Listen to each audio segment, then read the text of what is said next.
આવી અક્ષરધામથી અવનીમાં છે દેહધારી રહ્યા, આપ્યા સુખ અપાર ભક્તજનને દિલે ધરીને દયા.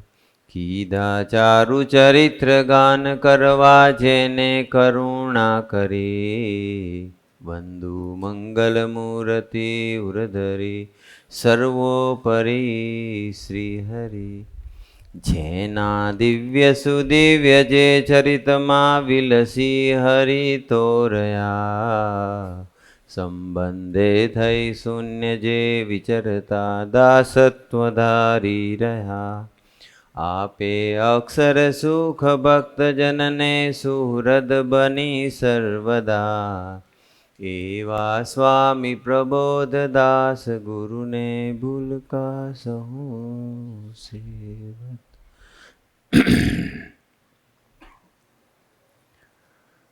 સજાનંદ સ્વામી મહારાજની જય. ગુરુ હરિ હરિપ્રસાદ સ્વામીજી મહારાજની જય. પ્રગટ ગુરુ હરિ પ્રબોધ સ્વામીજી મહારાજની જય. હરિ પ્રબોધમ પરિવારની જય જય જય. દાસના દાસ થવાની જય જય જય. છેલ્લા 7 દિવસથી આપણે સૌ ભેગા મળીને ભગવાનના મહિમામાં ડૂબવા માટેનો કંઈક હા ગડથલ કરી રહ્યા છીએ. ભગવાનનો મહિમા તો ખૂબ અપાર છે. કોટી કલ્પ સુધી પારાયણ થાય ને તો પણ ભગવાનનો મહિમા ન ગઈ શકાય. કારણ કે ભગવાન સ્વામિનારાયણે જ પોતે સ્વયં કીધું કે મારા મહિમાના પારને તો હું પણ પામી શકતો નથી. તો આપણે તો કઈ રીતે પામી શકીએ? આપણે આ પારાયણના માધ્યમથી 7 દિવસ વિચારી રહ્યા છીએ, પણ છતાં પણ આ એક ઝલક છે ખાલી. એમનો ખરેખરો મહિમા આપણે તો હજુ ખૂબ સમજવાનો છે, મારે અને તમારે બધાએ. પણ આપણા સૌના પ્રાણાધાર પુરુષ પ્રગટ ગુરુ હરિ પ્રબોધ સ્વામીજી, આજે એમના મહિમામાં થોડોક ડૂબવાનો પ્રયત્ન કરીએ.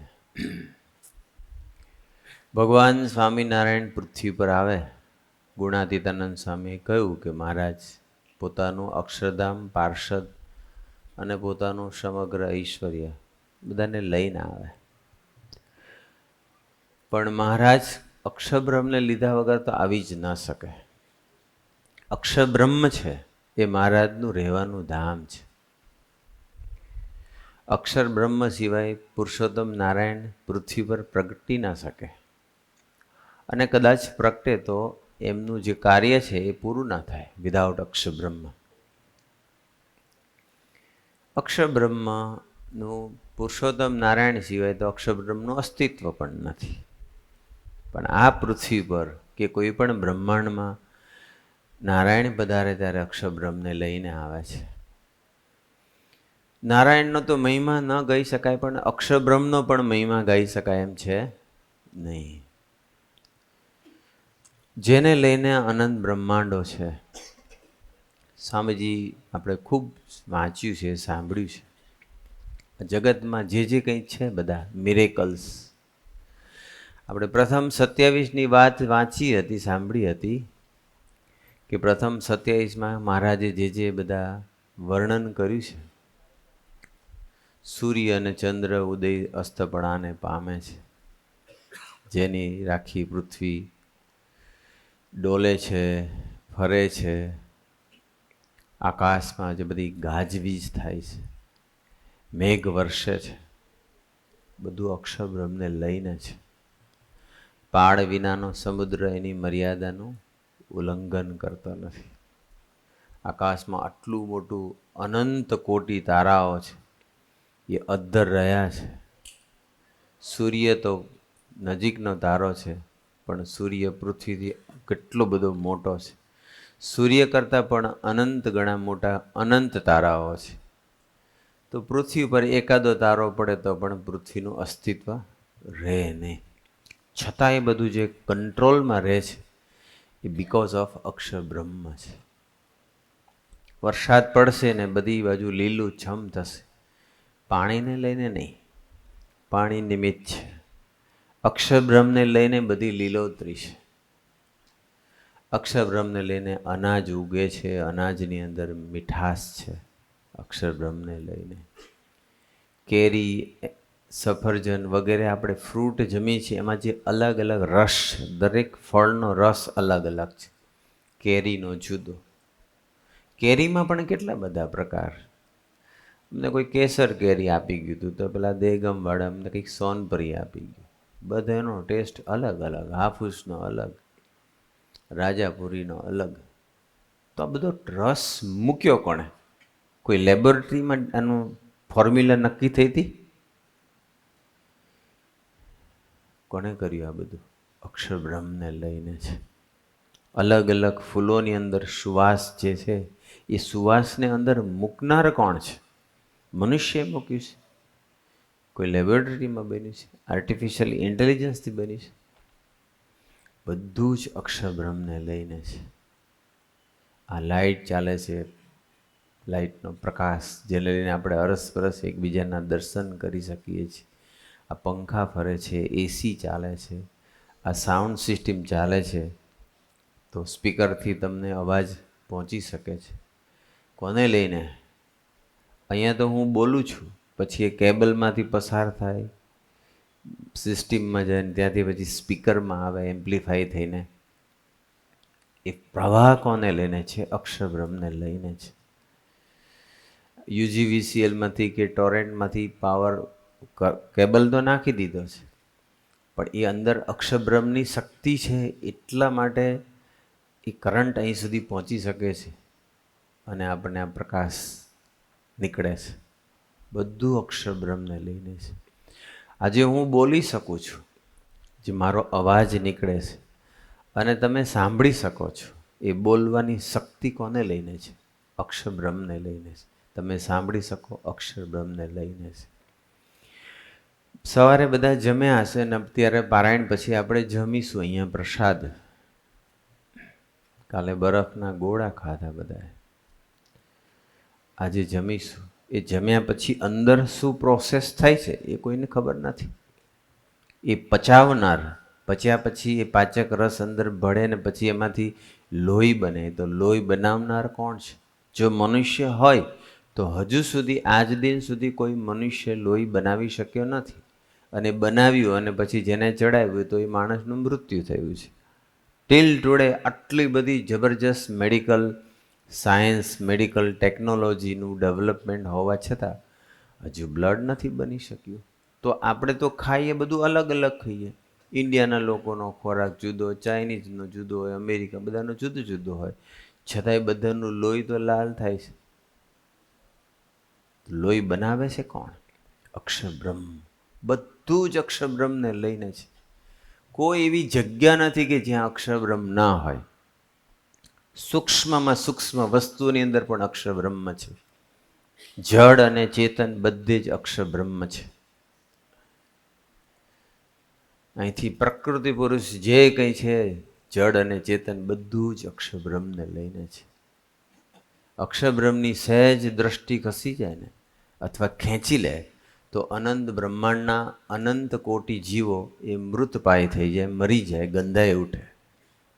અને ગમે તેવો જીવ હોય, કરોડો જન્મથી એના આત્મા ઉપર એટલો બધા મલિન સંસ્કારો નાખ્યા હોય, એટલો બધો ભ્રષ્ટ નીચ એવો આત્મા હોય, પાપી હોય, ભ્રષ્ટાચારી હોય, વ્યભિચારી હોય, ગમે તેવો હોય, પણ અક્ષરબ્રહ્મની સહેજ જો મીઠી દ્રષ્ટિ પડી જાય તો અનંત કોટી જન્મનો એનો આત્મા ઉપર ચોંટેલો કચરો 1 સેકન્ડના લાખમાં ભાગમાં ક્લીન થઈ જાય. એને પોતા જેવા બનાવી શકે એટલી બધી અક્ષરબ્રહ્મની તાકાત છે. એ અક્ષરબ્રહ્મની અંદર મહારાજ રહ્યા છે. એક સ્વરૂપ ત્યાં છે. અક્ષરબ્રહ્મ મહારાજની સેવામાં છે. એક એનું સગુણ સ્વરૂપ છે કે અનંત કોટી બ્રહ્માંડને ધારી રહ્યા છે. અક્ષરબ્રહ્મના રૂવાડે જેનું સગુણ સ્વરૂપ છે, એના રૂવાડે અનંત કોટી બ્રહ્માંડો અણુની જેમ ઉડતા ફરે છે. એટલું વિશાળ વિરાટ સ્વરૂપ અક્ષરબ્રહ્મનું છે. અને નિર્ગુણ સ્વરૂપે અતિ સૂક્ષ્મમાં પણ સૂક્ષ્મ છે. અણુની અંદર ઇલેક્ટ્રોન, ન્યુટ્રોન ને પ્રોટોન છે. એમાં ન્યુટ્રોન ને પ્રોટોન સ્ટેબલ છે અને ઇલેક્ટ્રોન લાઇટની સ્પીડથી આટલા એટમની અંદર 1 × 10⁻10 મીટર, 1 મીટરના 10 અબજ ટુકડા કરો એટલો ભાગ એક એટમ. અને એ એટમની અંદર 3 છે સબસ્ટન્સ. એમાં ઇલેક્ટ્રોન ને ન્યુટ્રોન સ્થિર છે, આપણે ન્યુટ્રોન ને પ્રોટોન સ્થિર છે અને ઇલેક્ટ્રોન ફરે છે. કેટલો સૂક્ષ્મ! 1 મીટરના કેટલા ભાગ કરવાના? અબજ, 10 અબજ. એની અંદર એટલો એટમ ને એ એટમની અંદર અક્ષર બ્રહ્મ એ ઇલેક્ટ્રોન ફરે છે, તો કેટલા એરિયામાં એને ફરવાનું જગ્યા મળતી હશે? અત્યારે તો આટલા 1400-1500 ભરી ગયો હોલ. મેં કીધું આ બહુ તકલીફ છે. મેં કીધું આવો ઉપર, અને હજુ વધારે તકલીફ હોય તો અહીં બાજુ બે થોડીક જગ્યા છે, પણ ના પાડી કોઈ. આજે તો કોઈ ટાઈસ દેખાતી નથી. અક્ષરધામમાં અનંત કોટી મુક્તો અનિમેષ નયને મહારાજના દર્શન કરી રહ્યા છે. આપણે બધા કેટલા ભાગ્યશાળી કે એ જ અક્ષર બ્રહ્મને લઈને મહારાજ પૃથ્વી પર આવ્યા. અને એ મૂર્ત 4 સ્વરૂપ મેં તમને કહ્યા ને, એક સગુણ સ્વરૂપ, એક નિર્ગુણ સ્વરૂપ, એક અક્ષરધામમાં મહારાજની સેવામાં છે, અને એક છે મહારાજ જ્યારે પૃથ્વી પર આવે ને ત્યારે એને સાથે લઈને આવે. અને એ સાથે લઈને આવ્યા છે, એને આપણને સાથે રાખ્યા છે. અત્યારે અમેરિકામાં વિચરણ કરે છે, આપણી સાથે છે. સૌથી મોટામાં મોટી વાત તો એ છે, આપણને જે મનાઈ ગયું છે ને, એની ઓળખાણ થઈ છે ને, એ જ મોટામાં મોટી વાત છે. કોઈ સાધના મહારાજ પૃથ્વી પર હોય અને અક્ષર બ્રહ્મ પૃથ્વી પર હોય, એ બેની ઓળખાણ થઈ ગઈ ને એટલે હવે પછી કંઈ ખાસ કરવાનું રહેતું નથી. બસ પછી એના ગમતામાં વર્તે જવાનું. બસ એની આજ્ઞા વિરુદ્ધ નહીં વર્તવાનું. કલ્યાણમાં કોઈ ખામી નથી. આપણું પૂર્ણ કામ પણ મનાઈ ગયેલું જ છે. પૂર્ણ કામ જ છીએ આપણે. આપણું અક્ષરધામ પાકું છે અને આપણો છેલ્લો જન્મ બી પાકો છે. આપણા 2 પગ અક્ષરધામમાં છે, એક નહીં. પણ આવા અક્ષરબ્રહ્મનું જે ભવ્ય સ્વરૂપ આપણને પ્રગટ મળ્યું છે, તો એની કેટલી તાકાત હોય સ્વામી, કેટલી બધી તાકાત. જેતલપુરના 5માં જે કહ્યું, પ્રથમના 27માં કહ્યું, અમે જેમ ધારીએ તેમ થાય છે. અમે જેવું ધારીએ તેવું. અહીંયા આટલો વરસાદ પડો તો ત્યાં જરૂર પડે છે, ના પડો તો પડતો જ નથી. આને દીકરો આવો તો તેને દીકરો આવે, અને ના આવો તો આવતો જ નથી. આનો ધંધો ચાલે છે, ના ચાલે. હમણાં પેલા આવ્યા, કોણ આવ્યું? કોને સર્જરી કરાવી? નવીનભાઈ ને ઉમેશભાઈ સાથે આવ્યા. તો જ્યારે એમને બહુ ફિટ આવતી હતી, બ્રેઇનમાં બધું પ્રોબ્લેમ હતો, અગાઉ સર્જરી કરાવી હતી, અને આપણા જ ડૉક્ટર તુષારભાઈ સોની કે જે ન્યુરો સર્જન છે, એમને સર્જરી કરાવી. બહુ ક્રિટિકલ હતું, અને એક કક્ષાનું ક્રિટિકલ કે એ લોકોએ કીધું કે હવે કંઈક બધું અહીંથી બેકમાંથી બધું એનું જે બધો બગાડ હશે, વધારાનું ફ્લૂડ હશે અહીંયા, એને અહીંથી અમારે કંઈક કાણું પાડી અને બધું એનું ડ્રેઇન કરવું પડશે, ડ્રીલ કરીને બહાર કાઢવું પડશે. અને હવે બેચારા ન્યુરો સર્જનને બોલાવીને હવે કંઈક ક્રિટિકલ કેસ થઈ ગયો હતો, અઘરો કેસ થઈ ગયો હતો. હવે શું થશે એમનું? નવીનભાઈનું એ મોટો પ્રશ્ન આવીને ઊભો રહ્યો. અને એ જ દિવસે ઉમેશભાઈ આવ્યા અને પ્રબોધ સ્વામીજીને વાત કરી. કેટલા વાગ્યા હતા? 9:45 વાત કરી. અને પ્રબોધ સ્વામી એટલું જ બોલ્યા, અક્ષર બ્રહ્મ સંકલ્પ કરે સ્વામી. આ નર્વસ સિસ્ટમ આપણી અક્ષર બ્રહ્મને લઈને છે. આપણી નર્વસ સિસ્ટમ બગડી જાય તો, આંખની આ નર્વસ સિસ્ટમ બગડે તો, બ્લાઇન્ડ, કાનની બગડે તો બોલ્યા જ કરો, મને કંઈ સંભળાવવાનું જ નથી. પગમાંથી નર્વસ સિસ્ટમ બગડી જાય તો, ચાલવાનું બંધ, હાથમાં નીકળી જાય તો પતી ગયું, હાથ પરમેનન્ટ નીચે. બધું એને લઈને છે, બધું જ અક્ષર બ્રહ્મને લઈને છે. અને એટલે જ તો પ્રભુ સાંઈ આશીર્વાદ આપ્યા, અને થોડીક વારમાં તો રિઝલ્ટ 15 જ મિનિટમાં ઇમ્પ્રુવમેન્ટ થઈ ગયું. અને પછી ડૉક્ટરે પછી એવું કીધું કે હવે ડૉક્ટર તુષારભાઈ સોની બી સમજી ગયા કે આશીર્વાદનો ફળ છે, બાકી તો કે હવે એમાં કંઈ પ્રોબ્લેમ બી નથી, કશું ડ્રીલ બી નહીં કરવું પડે, હવે ડૉક્ટરને નહીં બોલાવવા પડે, 2 દિવસમાં તમે ઘરે લઈ જાઓ, ડિસ્ચાર્જ આપી દઈએ કે. આવા તો કેટલા પ્રસંગો છે. આ પ્રસંગ આજના પ્રેઝન્ટેશન તો હજુ શરૂ થયું જ નથી. આમ તો આપણો ટાઈમ 8:30 થી 10:30 નહોતો, એટલે 10:30 સુધી તો વાંધો નથી. ટાઈમ આ હતો, વડીલોએ ચેન્જ કર્યો એમને એમ કે આજે વધારે લાભ લઈએ. 10:30 થી ઉપર 1 મિનિટ નહીં થવા દઉં, એની હું ગેરંટી સાથે અત્યારે બોલું છું.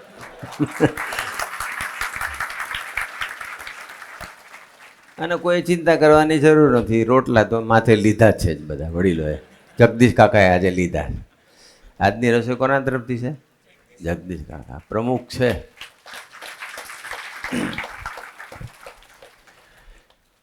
આપણે કેટલા બધા ફોર્ચ્યુનેટ છીએ કે કેવા પુરુષ મળ્યા છે. બસ એટલા બધા વ્યવહારમાં નહીં ડૂબી જતા, ધંધામાં, નોકરીમાં, વ્યવહારિક કાર્યોમાં, કે એને લઈને મને કોણ મળ્યું છે એને ભૂલી જવાય અને પેલાના જ પ્રભાવમાં રહીએ, એવી મૂર્ખામી હવે પારાયણ પછી નહીં કરતા.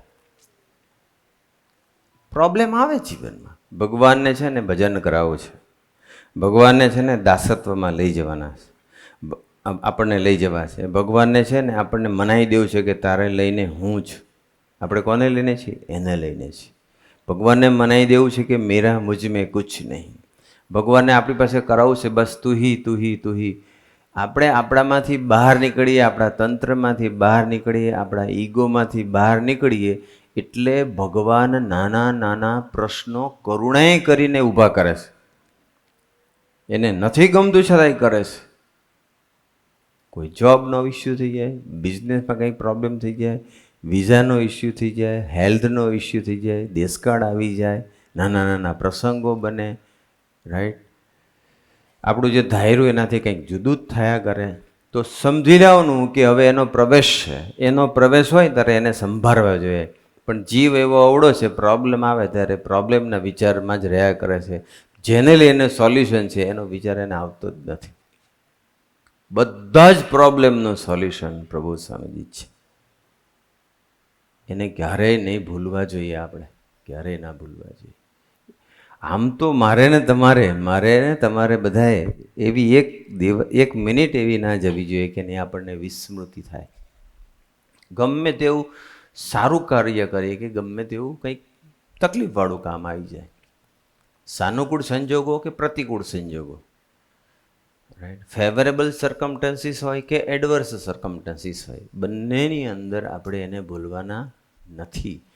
સારા બી એ જ ઊભા કરે છે અને ખરાબ બી એ ઊભા એટલા માટે કરે છે કે આપણે આપણા આત્માનું ખરાબ થઈ રહ્યું છે એ ખરાબ ન થાય એટલે આપણને ખરાબ લાગે એવા પ્રસંગો ભગવાન ઊભા કરે છે. બાકી એ ધારે તો બધું થાય ને, બધું જ થાય છે. કોઈને ખબર નથી આ પુરુષ કોણ છે. આપણને આટલા હરિપ્રબોધમ પરિવારને ખ્યાલ આવ્યો છે સ્વામી. હવે એ પ્રભાવમાં રહો. બસ રોજ જે એટલીસ્ટ 1-2 પ્રસંગો તો એમને વિચારવાના જ. ભગવાન સ્વામિનારાયણથી માંડી બધાના વિચારવાના. ગુરુહરિનો 1-2 પ્રસંગ તો ડેઈલી વિચારવાનો. આપણે 1 by 1 હવે આપણે પ્રસંગો પ્રભુ સાંઈનો થોડોક મહિમા સમજવા પ્રયત્ન કરીએ. કાલ તો થોડીક દયા આવી ગઈ એટલે 2 પ્રસંગો મેં ન શેર કર્યા. આજે તો નિર્દય થઈને આવ્યો છું હું. અને કેટલી સરસ સાનુકૂળતા છે. અને ભગવાન એવું એડજસ્ટ કરે છે કે બધા સેટ થઈ જાય છે. ખબર નહીં કેમનું થાય છે. બાકી અમે પારાયણ પહેલાં એવું માનતા હતા કે 1000ની કેપેસિટીવાળો હોલ છે. પછી પારાયણના 2 દિવસ પસાર થયા ત્યારે એમ લાગ્યું કે ના 1200 તો આવી જાય. તો કાલ તો 1350 હતા અને આજે તો ખબર નહીં કેટલા છે. આજે તો બધા ઉપર આવી ગયા. સારું, બસ હંમેશા ઉપર આવું, બસ કોઈની ઉપર ના થવું, બસ. અને ઉપર આવવા માટે અથવા સ્પિરિચ્યુઅલી પ્રોગ્રેસ કરવા માટે સ્વરૂપ નિષ્ઠા અને મહિમામાં ડૂબેલા રહેવું પડે. બસ પોતાના તંત્રમાં, પોતાના દેહમાં અને પોતાના પ્રિય પાત્રોમાં કે પોતાના વિરોધી પાત્રોમાં કોઈમાંય ડૂબવાનું નથી. ભગવાનમાં જ, પ્રગટ ભગવાનમાં જ ડૂબવાનું છે. એ આપણને આજે મળી એ મૂર્તિ, એની તાકાત કેટલી છે. બહુ પ્રસંગો સાંભળ્યા છે અને અસંખ્ય પ્રસંગો છે. પ્રબોધ સ્વામીના પ્રસંગો તો હવે છે ને અનકાઉન્ટેબલ છે. ખાલી કોઈ એક પ્રસંગ લો કે ભાઈ વરસાદનો, એના જ પ્રસંગો અસંખ્ય હોય. બીમાર હોય, રોગ ટાળા હોય, એના બી પ્રસંગો અસંખ્ય હોય. તો આવા બધા નાના મોટા પ્રસંગો તો એટલા બધા છે કે અત્યારે કાઉન્ટ કરવાને થાઉઝન્ડ્સ ઓફ પ્રસંગો છેલ્લા 4 વર્ષમાં પ્રભુ સાંઈ દર્શન કરાવ્યું છે. અને છતાં વર્તે કેવી રીતે? એક સામાન્ય સાધુની જેમ વર્તે. હવે ભૂલા નહીં પડવું. યોગીજી મહારાજના વખતમાં કે ગુણાતીતના વખતમાં બહુ ભૂલા પડ્યા, પણ આપણને સ્વામીજીએ ચેતવી દીધા છે. હવે આપણે ભૂલા પડવું નથી. પ્રસંગ વિચારીએ. પહેલો સચિનભાઈ, બધા સચિનલાલ કે અમેરિકાની અંદર વિલર્સબર્ગ, ઓહાયો સ્ટેટની અંદર એ રહે છે. એમની મોટેલ છે. હમણાં લાસ્ટ યર અન્નકૂટમાં મારે જવાનું થયું હતું, ત્યારે કોલમ્બસથી એ પછી મારે વિલર્સબર્ગ જવાનું, ત્યારે એ સચિનલાલ લેવા આવ્યા હતા. ગાડીમાં બધી વાતો પ્રસંગો શેર કરતા હતા. એમાં એમણે એક પ્રસંગ શેર કર્યો કે એમાં એવું હતું કે 2023માં એમની એક મોટલ હતી, ક્વોલિટી ઇન મોટલ હતી, મીડિયમ, અને મીડિયમ ચાલતી હતી. પછી બન્યું એવું કે પ્રબોધ સ્વામીજી ત્યાં પધારેલા વિલર્સબર્ગ, અને ત્યાં પછી એમને એવું થતું હતું, એ ઘણા સમયથી છે ને બીજી મોટેલ ગોતતા હતા કે આમાં બહુ એટલી બધી ઇન્કમ નથી, વધારે ઇન્કમ થાય ને વધારે નિમિત્ત બનાય એટલે બીજી મોટેલ ગોતતા હતા. પણ એટલો બધો ટ્રાય કરે, મળતી નહોતી. એટલે પછી પ્રબોધ સ્વામીજી ત્યાં વોકિંગ કરતા હતા, અને સચિનલાલ છે એ પણ વોકિંગ કરતા હતા. એમની સાથે અશોકભાઈ હતા. અને અશોકભાઈને પછી સચિનલાલે કીધું કે પ્રબોધ સાંઈને પ્રાર્થના કરો ને, હું બહુ ટાઈમથી બીજી મોટેલ ગોતું છું પણ મળતી નથી. એટલે અશોકભાઈ કે હા, આપણે શાંતિથી પછી વાત કરીશું જ્યારે ચાન્સ મળશે ત્યારે.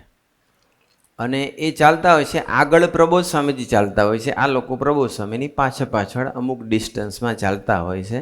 અને ચાલતા ચાલતા પછી થોડેક આગળ બધી વાતો ચાલતી હોય છે, અને પ્રબોધ સ્વામી આગળ. તે પ્રબોધ સ્વામીજીને એ લાગ્યું કે આ લોકો કંઈક વાતચીત ચાલી રહી છે. એટલે પ્રબોધ સ્વામી થોડાક ઊભા રહી ગયા અને એમની નજીક આવ્યા. અને નજીક આવીને પ્રબોધ સ્વામીજીએ એવું કીધું કે શું વાત ચાલે છે? એટલે એ લોકોએ કીધું કે અત્યારે વોકિંગ છે ને, એમનો ટાઈમ ન બગડે એટલે હમણાં કંઈ કહેવું નહોતું. કે ના, કંઈ વાત એવી કંઈ ચાલતી ના. ના, તમે કંઈક બોલતા હતા ને, કંઈક વાત કરતા હતા, બોલો બોલો. શું? જેનું ધાર્યું આનંદ બ્રહ્માંડમાં થાય છે એવા પુરુષ મળ્યા છે આપણને. જેનો સંકલ્પ કરે ને એટલે બધે વ્યાપક થઈ જાય. જે પુરુષ એટલું જ બોલે ને કે સારું ભજન કરજો, અમે પ્રાર્થના કરીશું, આટલું બોલે એટલે સમજી લેવાનું કે વી આર બ્લેસ્ડ. હરિપ્રસાદ સ્વામીનો ધબ્બો અને પ્રબોધ સાંઈનો પ્રાર્થના શબ્દ one in the same. Narayan તત્વ હોય એટલે એ ધબ્બો મારી શકે, આ બી મારી શકે, પણ એટલા માટે નથી મારતા કે હું અત્યારથી ચાલુ કરીશ તો 2-3 વર્ષમાં ઘણા ચાલુ થઈ જશે મારવાના વાળા. આપણે ધબ્બો ના મારીએ ને એટલા માટે આવું કરે છે. પણ એટલું બોલે ને કે સારું અમે પ્રાર્થના કરીશું, તમે આટલું ભજન કરજો, અથવા કોઈ બીજી નાની મોટી આજ્ઞા એટલું કહી દે ને, અમે પ્રાર્થના કરીશું, એટલે સમજી લેવાનું કે હરિપ્રસાદ સાંઈનો ધબ્બો આપણા પીઠ પર પડી ગયો. એવા પુરુષ એ બેની મહારાજની ને ગુણાતીતની રીતિ નીતિ જુદી હોય. પેલા સુપ્રીમસીને ઉપર લાવે, દાસત્વને હાઈડ કરે. અક્ષરબ્રહ્મ દાસત્વને ઉપર લાવે, સુપ્રીમસીને હાઈડ કરે. બેની સિસ્ટમ જુદી છે, છતાંય બે એક જ છે. જેટલામાં રાજાનું રાજ, જેટલામાં નારાયણનું રાજ, એટલામાં અક્ષરબ્રહ્મનું રાજ. પ્રબોધ સાંઈ કે બોલો બોલો શું હતું? અને પછી પ્રબોધ સ્વામીજીએ એવું કીધું, પૂછ્યું એટલે પેલા લોકોએ કીધું કે અશોકભાઈ પછી કે આ સચિનલાલ, પછી બહુ આગ્રહ રાખે છે એટલે કહી દીધું કે આ સચિનલાલને છે એ આ ક્વોલિટી ઇન મોટલ છે, પણ 100 ચાલે છે મીડિયમ, પણ એની ઈચ્છા છે કે મારે બીજી મોટલ લેવી છે, તો બીજી મોટલના આશીર્વાદ માગે છે. પ્રભુ સિંહ એમ બીજી મોટલ લેવી છે? હવે જો તમે એનું ના બોલી શકીએ, ના બોલી શકીએ. પ્રભુ સિંહ કે એમ સારું, કે 1ની 2 થશે અને 2ની 3 થશે. કે 1ની 2 મોટલ, 2ની 2023 સમરમાં જ્યારે પ્રભુ સ્વામીજી ત્યાં પધાર્યા ત્યારે આ આશીર્વાદ આપેલા. અને પછી પ્રબોધ સ્વામીજી ત્યાંથી આગળ વિચેડમાં ગયા. વિધિન કપલ ઓફ મંથ્સ બીજી 2 મોટલ, એક મિઝોરી સ્ટેટમાં અને એક નોર્થ ડકોટામાં, આ કોલમ્બસ એટલે વિલસબર્ગ એટલે ઓહાયો સ્ટેટમાં, એટલે 3 સ્ટેટમાં એમની મોટલ થઈ ગઈ. ઓલરેડી વિલસબર્ગ ઓહાયોમાં હતી, બીજી એક મિઝોરીમાં મળી અને ત્રીજી નોર્થ ડકોટામાં મળી. અને 2024માં જ્યારે પ્રબોધ સ્વામી યુએસ આવે છે ત્યાં સુધીમાં તો ક્લોઝિંગ થઈ ગયું હતું અને 3 મોટલના એ માલિક બની ગયા. Within couple of days or couple of months કામ થઈ ગયું. કેટલી એની તાકાત છે, તમે વિચાર કરો. સામાન્ય નથી, બિલકુલ સામાન્ય સાધુની માફક જ વર્તશે. દુનિયાની બુદ્ધિશાળી, પ્રચંડ બુદ્ધિશાળી વ્યક્તિ હોય ને એ બી ભૂલી પડી જાય, અને ભૂલા પડ્યા છે આપણે જોઈએ છીએ, એટલે અત્યારે ભેગા છીએ. તો એ પુરુષ એટલા બધા, આપણી પર કોઈ મોટી કૃપા છે, કરુણા છે સ્વામીજીની, કે આપણને પ્રબોધ સ્વામીજીને ઓળખાવી દીધા. બસ છતાં પણ નિશ્ચય થયો છે, કોણ છે ખબર પડી છે, હવે કેવા છે એ માટે હજુ ખૂબ આપણે નિશ્ચય થાય. એટલે કોણ મીન્સ નિશ્ચય, અને કેવા મીન્સ નિષ્ઠા અને મહિમામાં ડૂબવાનું છે આપણે, એની નિષ્ઠા એનો મહિમા. એટલે હવે આપણે એટલા માટે આ પારાયણ કરીએ છીએ કે આપણે એ બાને આપણે થોડીક નિષ્ઠા અને મહિમામાં વધારો થાય. તો કેવી તાકાત હશે પ્રબોધ સ્વામીજીની! આટલું ભવ્ય સ્વરૂપ, બધું એને લઈને જ છે, બધું જ. અને છતાં પણ એ જ પ્રબોધ સ્વામીજી પાછું આપણને શું શીખવાડે છે? આપણામાં કશી જ બરકત નથી. આંખ બંધ કરી તો શું દેખાય? અંધારું. સપના કેવા આવતા હોય, કોઈને શેર ન કરી શકાય એવા. ક્યારેક સારા આવતા હોય, મોટા ભાગે ખરાબ બી આવતા હોય, અથવા કંઈ કલ્પે ના કરી હોય એવા આવતા હોય. કોઈ ઠેકાણું છે આપણું? મનના વિચારોનું કોઈ ઠેકાણું નહીં. આંખ ક્યાં ડાફરીએ મારે, કોઈ ઠેકાણું નહીં. કશું જ ઠેકાણું નથી આપણું. 2 પૈસાની કાંઈ જ બરકત નથી. જામ્યા પછી ગેસ થશે, એસિડિટી થશે, પચશે નહીં પચે, નેવર નો. કશી જ નથી ખબર પડતી આપણને. અને એ સંપૂર્ણ પુરુષ છે, છતાં મેરા મુझ મેં કુછ નહીં એવી રીતે વર્તે છે, દાસના દાસ થઈને વર્તે છે. બર્લિનમાં 2007માં જ્યારે સ્વામીજીનું વિચરણ હતું, પ્રબોધ સ્વામીજી સેવામાં હતા, ગાડીમાં જતા હતા, મનીભાઈ ગાડી ચલાવતા હતા, અશોકભાઈ સાથે બેઠા હતા, અને એમાં એક સાધકે એક સરસ પત્ર લખ્યો હશે. સ્વામીજી એ પત્રનું વાંચન કરતા હતા ચાલુ ગાડીમાં, અને બહુ સરસ પત્ર લખ્યો છે સાધકે, અને એને બહુ સ્વાધ્યાયી ને ભજનીક હશે, ખૂબ સમજણવાળા હશે. સ્વામીજી પત્ર વાંચી, એની પ્રાર્થના વાંચી, એની ભાવના વાંચીને ખૂબ રાજી થઈ ગયા. સ્વામી ચાલુ ગાડીમાં બોલ્યા કે આ પત્ર એટલી બધી સ્પિરિચ્યુઅલ હાઇટવાળો છે. પોતે પણ દાસત્વનું દર્શન કરાવતા બોલ્યા કે હું 2-3 વખત વાંચું ને ત્યારે મને ખ્યાલ આવે. અને પછી એક લીટી બોલ્યા, પ્રબોધને તો સમજણ જ ના પડે. 2 જણા છે ને અમુક વાર હલવાડે આપણને. હા, હલવાઈ ગયા હોય તો બહાર બી કાઢે, પણ એ આપણે જાગૃત રહેવું પડશે. અને એ આવું કેમ કરે છે એ બી વિચારવાનું જ છે. તો પ્રબોધ સ્વામીજી એવું કે પ્રબોધને તો સમજણ જ ના પડે. તો હજુ સ્વામીજીનું વાક્ય પૂરું નથી થયું જસ્ટ, અને પ્રબોધ સ્વામી ઇન્સ્ટન્ટ બોલ્યા કે હું તો વાંચી પણ ના શકું. તો ભણ્યા નથી, ગુજરાતી નહીં વાંચતા, ગુજરાતી નથી લખતા, તો એ શું બોલ્યા? હું તો વાંચી પણ ન શકું. તો સ્વામીજી બોલ્યા કે ધેર યુ આર. હવે અશોકભાઈ હલવાણા, આ બેના સંવાદમાં અશોકભાઈ હલવાણા, અશોકભાઈ ખરું કે આ કેમ આવું બોલે છે? એટલે ત્યારે તો કંઈ અશોકભાઈ પૂછ્યું નહીં. પછી ઘરે ગયા હશે, અને પછી સ્વામીજી બાથરૂમમાં ગયા હશે, અને પછી બાથરૂમમાંથી બહાર આવતા હશે, અને અશોકભાઈ બહાર હતા એટલે એ સીધા બાથરૂમમાં ઘૂસી ગયા. અને પછી સ્વામીજીને પૂછ્યું, એમને મનમાં થઈ ગયું કે આવું કેમ? એટલે એનું સમાધાન માટે, ક્લેરિટી માટે પ્રબોધ સ્વામીજીને અશોકભાઈએ પૂછ્યું કે આ બોલ્યા કે આ પત્ર આટલો સ્પિરિચ્યુઅલ હાઇટવાળો છે, પ્રબોધ સમજી બી ના શકે. તો પ્રબોધ સ્વામી એવું બોલ્યા કે હું તો વાંચી પણ ના શકું. તો આપ એવું બોલ્યા કે ધેર યુ આર. તો એનો અર્થ શું સમજવો મારે? ત્યારે જ સ્વામીજી અશોકભાઈને વાત કરે છે કે પ્રબોધ છે ને એ દિલથી માને છે કે તારે લઈને હું છું. એ દિલથી માને છે કે એને લઈને હું જોઈ શકું છું, એને લઈને હું ખાઈ શકું છું, પી શકું છું, વાંચી શકું છું, ચાલી શકું છું, ક્રિયા કરી શકું છું. એ દિલથી તારે લઈને હું છું એવું માને છે કે જો ભગવાનની મરજી ના હોય ને તો હું વાંચી પણ ના શકું. હું વાંચી શકું છું એની કૃપાથી, બાકી વાંચી પણ ન શકું. અત્યારે હું બોલી શકું છું અને તમે સાંભળી શકો છો એના સંકલ્પથી, એની કૃપાથી. બાકી મેમરી ખલાસ થઈ જાય, તમારો ખાન ખલાસ થઈ જાય તો મારી બ્રેઇન ચાલતું હોય કે મારી જીભ ચાલતી હોય ને તમારું કાન ચાલતું હોય, ઇટ ઇઝ બીકોઝ ઓફ અક્ષર બ્રહ્મ ઓનલી. એ ભવ્ય સ્વરૂપ મળ્યું છે, એને લઈને જ છીએ. અને છતાં પણ એ પુરુષને જ્યારે કોઈ ચાન્સ મળે તો બીજાને જ એપ્રિશિએટ કરે, બીજાના જ ગુણગાન ગાય.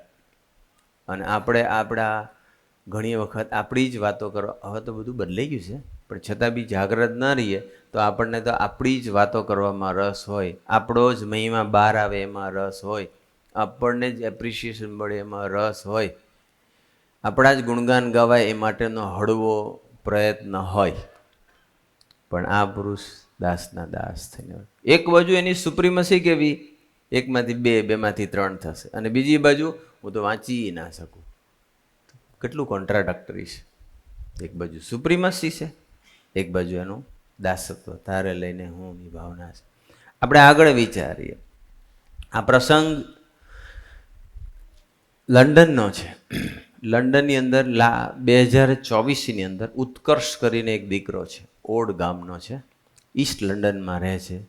અને એ વખતે હું ઈસ્ટ લંડનમાં જ મારું વિચરણ હતું. 6/6/2024નો દિવસ હતો. જો આ પ્રસંગ પ્રબોધ સ્વામીજીના આશીર્વાદ સિવાય શક્ય જ નથી.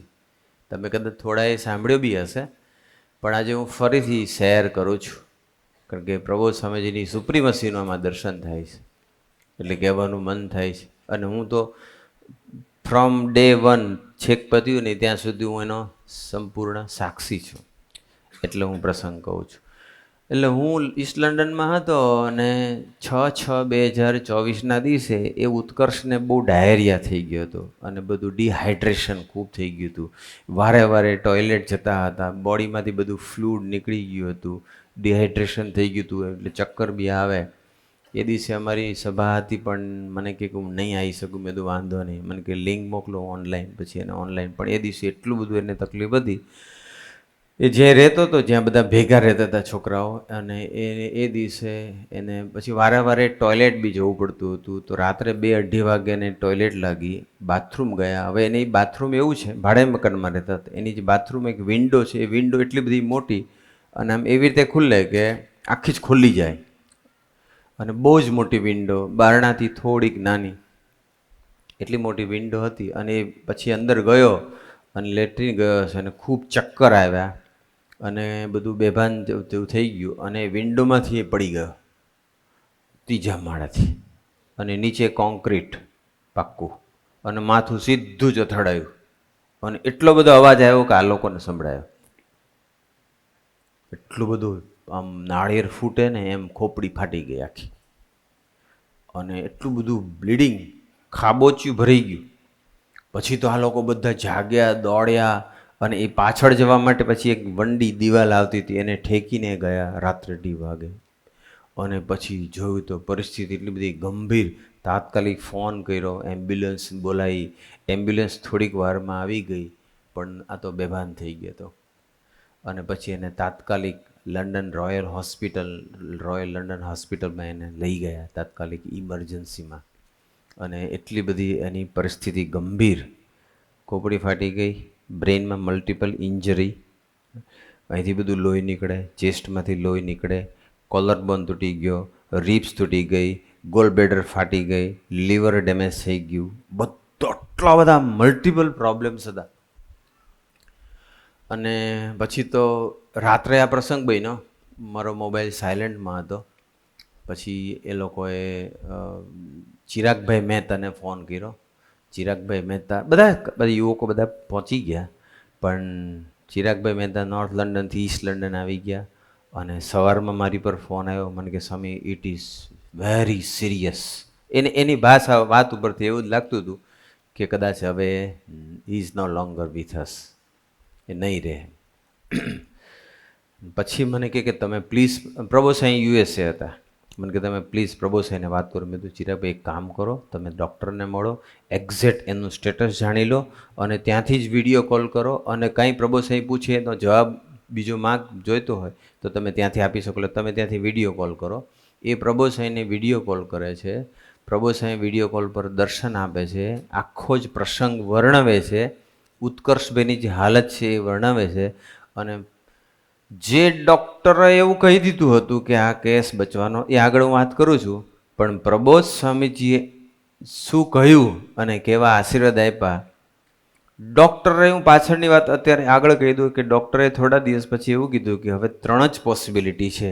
આઈધર, એટલે કાં પછી એ બચશે નહીં, અને બચશે ને તો લાઈફ ટાઈમ બેડ રિડન, પથારીમાં જ રહેશે, કોમામાં રહેશે, કાં પછી એ ધામમાં બી જતો રહેશે. રાઈટ, આખી જિંદગી વ્હીલચેરમાં રહેવું પડશે, કાં ધામમાં જતો રહેશે અને કાં કોમામાં રહેશે. કોમા, ડેથ અથવા બેડ રિટર્ન, આવું કીધેલું. પણ પ્રબોધ સ્વામીજીએ શું કીધું અને પ્રબોધ સ્વામીજી કેવા આશીર્વાદ આપે છે, અને પ્રબોધ સ્વામી પોતે બોલે છે કે આપણે, તમે ભજન કરજો, અમે ભજન કરીએ, સ્વામીજી એની રક્ષા કરે. હવે એ રક્ષા થાય એવું હતું જ નહીં, પણ એના બ્લેસિંગ્સ કેવા છે આપણે સાંભળીએ.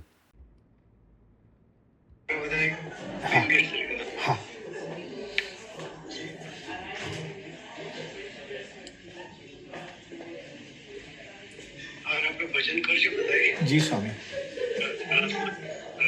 જી સ્વામી. સાથે રહેજો બસ. જી સ્વામી. હા જી સ્વામી. છોકરાઓ બી ભજન કરો. જી સ્વામી. હા જી સ્વામી. હા સ્વામી. જી સ્વામી. પ્રાર્થના કરીશ. હા, બધાની રક્ષા થાય સ્વામી, આપ કૃપા કરજો સ્વામી. હા જી સ્વામી. આપણે કોઈ ગુનો નથી વિચારવાનું જરૂર, ભજન કરીએ આપણે. હા સ્વામી. હા સ્વામીજી. જી સ્વામી. છોકરા પણ મહારાજ રક્ષા કરે, પ્રાર્થના કરી. હા જી સ્વામી. હા જી સ્વામી. આપણે ભજન કરો, બરાબર. હા સ્વામી. હા સ્વામી. હોસ્પિટલમાં કોઈ જવાના દે? હોસ્પિટલમાં અત્યારે હું હોસ્પિટલમાં જ છું, પણ અંદર જ છે ને સર્જન લોકો એને જે સર્જરી કરે છે ને, એના બેડ પર જ સર્જરી કરતા હતા. એટલે તમે નહીં જોઈ શકો, કારણ કે બધું બ્લડ ને બધું આવતું કરતું હોય, કારણ કે અમે સાધન બધા લઈ આવ્યા છે, એટલે અમને જોવા નથી દીધા હજી સુધી હોસ્પિટલમાં અંદર.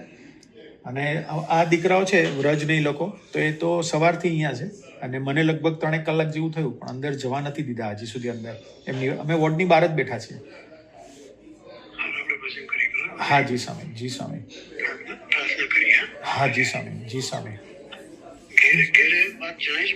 હા, એમના ઘરે કહ્યું છે કે ભાઈ પડી ગયા છે ઘરમાં, અને કાન નીચેથી બ્લડ આવ્યું છે, પણ એમના છે ને અહીંયા સગ્ગા માસીના દીકરા અત્યારે અહીંયા છે, લંડન જ રહે છે, અને એ હોસ્પિટલમાં આવી ગયા છે 2 કલાકથી 2.5 કલાકથી. એ બી છે મારી સાથે જ આવ્યા છે, અને એ એમના ઘરે બધું કમ્યુનિકેશન કરે છે, એટલે એ ઘરે એ લોકો વાત કરશે.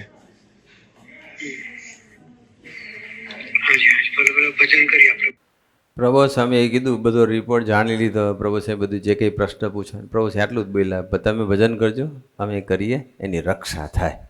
એટલે દેન હી વોઝ બ્લેસ્ડ. પછી હવે ડૉક્ટરને ત્યાર પછી તો 2 દિવસ સુધી તો કોન્સ્ટન્ટ બ્રેઇનમાંથી અને ચેસ્ટમાંથી ફ્લૂઇડ નીકળ્યા જ કરે. ડૉક્ટરો કંટાળી ગયા, થાકી ગયા. એ લોકો જજમેન્ટ ના લઈ શકે કે ફ્લૂઇડ આવે છે ક્યાંથી, બંધ નહીં કરી શક્યા. કોમામાં તો પડ્યો ત્યારથી જ જતો રહ્યો હતો. ડૉક્ટરે 3 પોસિબિલિટી કીધી હતી, કાં કોમા, કાં બેડ રિડન, કાં એક્સપાયર. પણ દિવસે તો પરિસ્થિતિ પછી ધીમે ધીમે આગળ વધે એમ ખબર. એને એ કક્ષાનું હતું સિરિયસ કે એના રૂમમાં જ ઓપરેશન થિયેટર બનાવી દીધું, કારણ કે એને ત્યાંથી ઓટીમાં લઈ જવા જેટલો પણ ચાન્સ નહોતો મળતો, કે નહીં લઈ જઈ શકાય. ત્યાં જ આખી ઓટી તાત્કાલિક ઊભી કરી દીધી, ત્યાં જ એની સર્જરી કરી બ્રેઇનની. એટલી બધી પરિસ્થિતિ ખરાબ. અને પછી તો પ્રભુ સાંઈ આજ્ઞા કરી એટલે બધા દીકરાઓ રોજ ભજન કરે. આ બાજુ અમે પછી અમને સમાચાર મળ્યા, પછી અમે બધા એટલા હાજર હતા બધું, આપણે અહીં ભજન કરો, હોસ્પિટલમાં બધા હોસ્પિટલ ભજન કરે, નોર્થ લંડન મંદિરે પણ બધાને ભજન કરવાનું કીધું. પ્રભુ સાહેબના આશીર્વાદ હતા, ખાલી આજ્ઞા પાડવાની હતી, આપણે ભજન કરવાનું છે. અને પછી જે ડૉક્ટરે હોપ છોડી દીધો હતો કે નહીં બચી શકે, પણ એ લોકો જ્યાં સુધી પલ્સ ચાલતા ત્યાં સુધી કશું બોલે નહીં, એનો હોપ છોડી દીધો હતો. અને 17મી તારીખે 6ઠી જૂને એ પડી ગયો, કોમામાં જતો રહ્યો. 17મી તારીખે તો એ ભાનમાં આવી ગયો, 17/6/2024 દિવસે. અને ત્યાર પછી એમને છૂટ બી આપી. આ તમે જો એનો આ હોસ્પિટલનો એનું આ દ્રશ્ય છે, 6/6/2024. આમ તમે જુઓ ને તો એટલા બધા દોરડા ને બધા બધું દેખાય કે સિરિયસ. અને પછી એને થોડુંક પછી ભાનમાં આવ્યો 17 તારીખે, પછી છૂટ આપી. એટલે 24 તારીખે અમે એમના પછી દર્શન કરવા ગયા હતા હોસ્પિટલમાં. એક જણને જવા દે, એટલે 24મી તારીખે અમે 2 સંતો ગયા, પણ 1 by 1 જવા દીધા, પૂજન કર્યું. પણ ત્યારે તો એ ટોટલ કશું જ એની મેમરી લોસ, કોઈને રેકગ્નાઇઝ બી ન કરી શકે, અને એમને પથારી બસ હતો. એટલે અમે પૂજન કરી, ત્યાં ધૂન કરી અને પછી અમે નીકળી ગયા. અને ત્યાર પછી થોડાક દિવસો પસાર થયા હશે ને ડૉક્ટરો તો પછી એને હોપ છોડી જ દીધો હતો. અને પણ આ બાજુ પ્રભુ સ્વામીજીના આશીર્વાદ હતા, ટ્રીટમેન્ટ ચાલતી હતી. ત્યાંના નર્સને ડૉક્ટરે એવું કીધું કે આવો કેસ હોય ને તો ઓછામાં ઓછો 10 મહિના હોસ્પિટલમાં રહેવું પડે, 10 થી 11 મહિના. પણ એને તો થોડા દિવસોમાં ભાનમાં આવી ગયો, પણ હજુ મેમરી નહોતી આવી. અને પછીના પછી ઓગસ્ટ મહિનાની 13 તારીખે પછી તો ધીમે ધીમે એટલી બધી રિકવરી ફાસ્ટ થવા માંડી. અમે જ્યારે ગયા ને ત્યારે ડૉક્ટરે અમને કીધું કે આ મિરેકલ સિવાય કાંઈ છે જ નહીં. દિલથી આ મિરેકલ અમે માનીએ છીએ. પણ એ મિરેકલ કરનાર કોણ છે એ એને ખબર નહોતી, એ તો આપણને મળ્યા છે. અને 13મી ઓગસ્ટ પ્રભુ સ્વામી 8મી ઓગસ્ટે યુસ્ટન મંદિરની પ્રતિષ્ઠા કરીને પછી લંડન આવ્યા. ત્યારે એ જો હોસ્પિટલમાં હતો અને પ્રભુ સ્વામીને બધી વાત કરી. 13મી ઓગસ્ટે તો એને ડિસ્ચાર્જ મળી ગયો અને 2 નર્સ એને ઘરે મૂકવા માટે આવી. જો દ્રશ્ય જય સોમનાથ. બસ આ જે આવે છે ઉત્કર્ષ છે, એની બાજુમાં 2 નર્સ છે.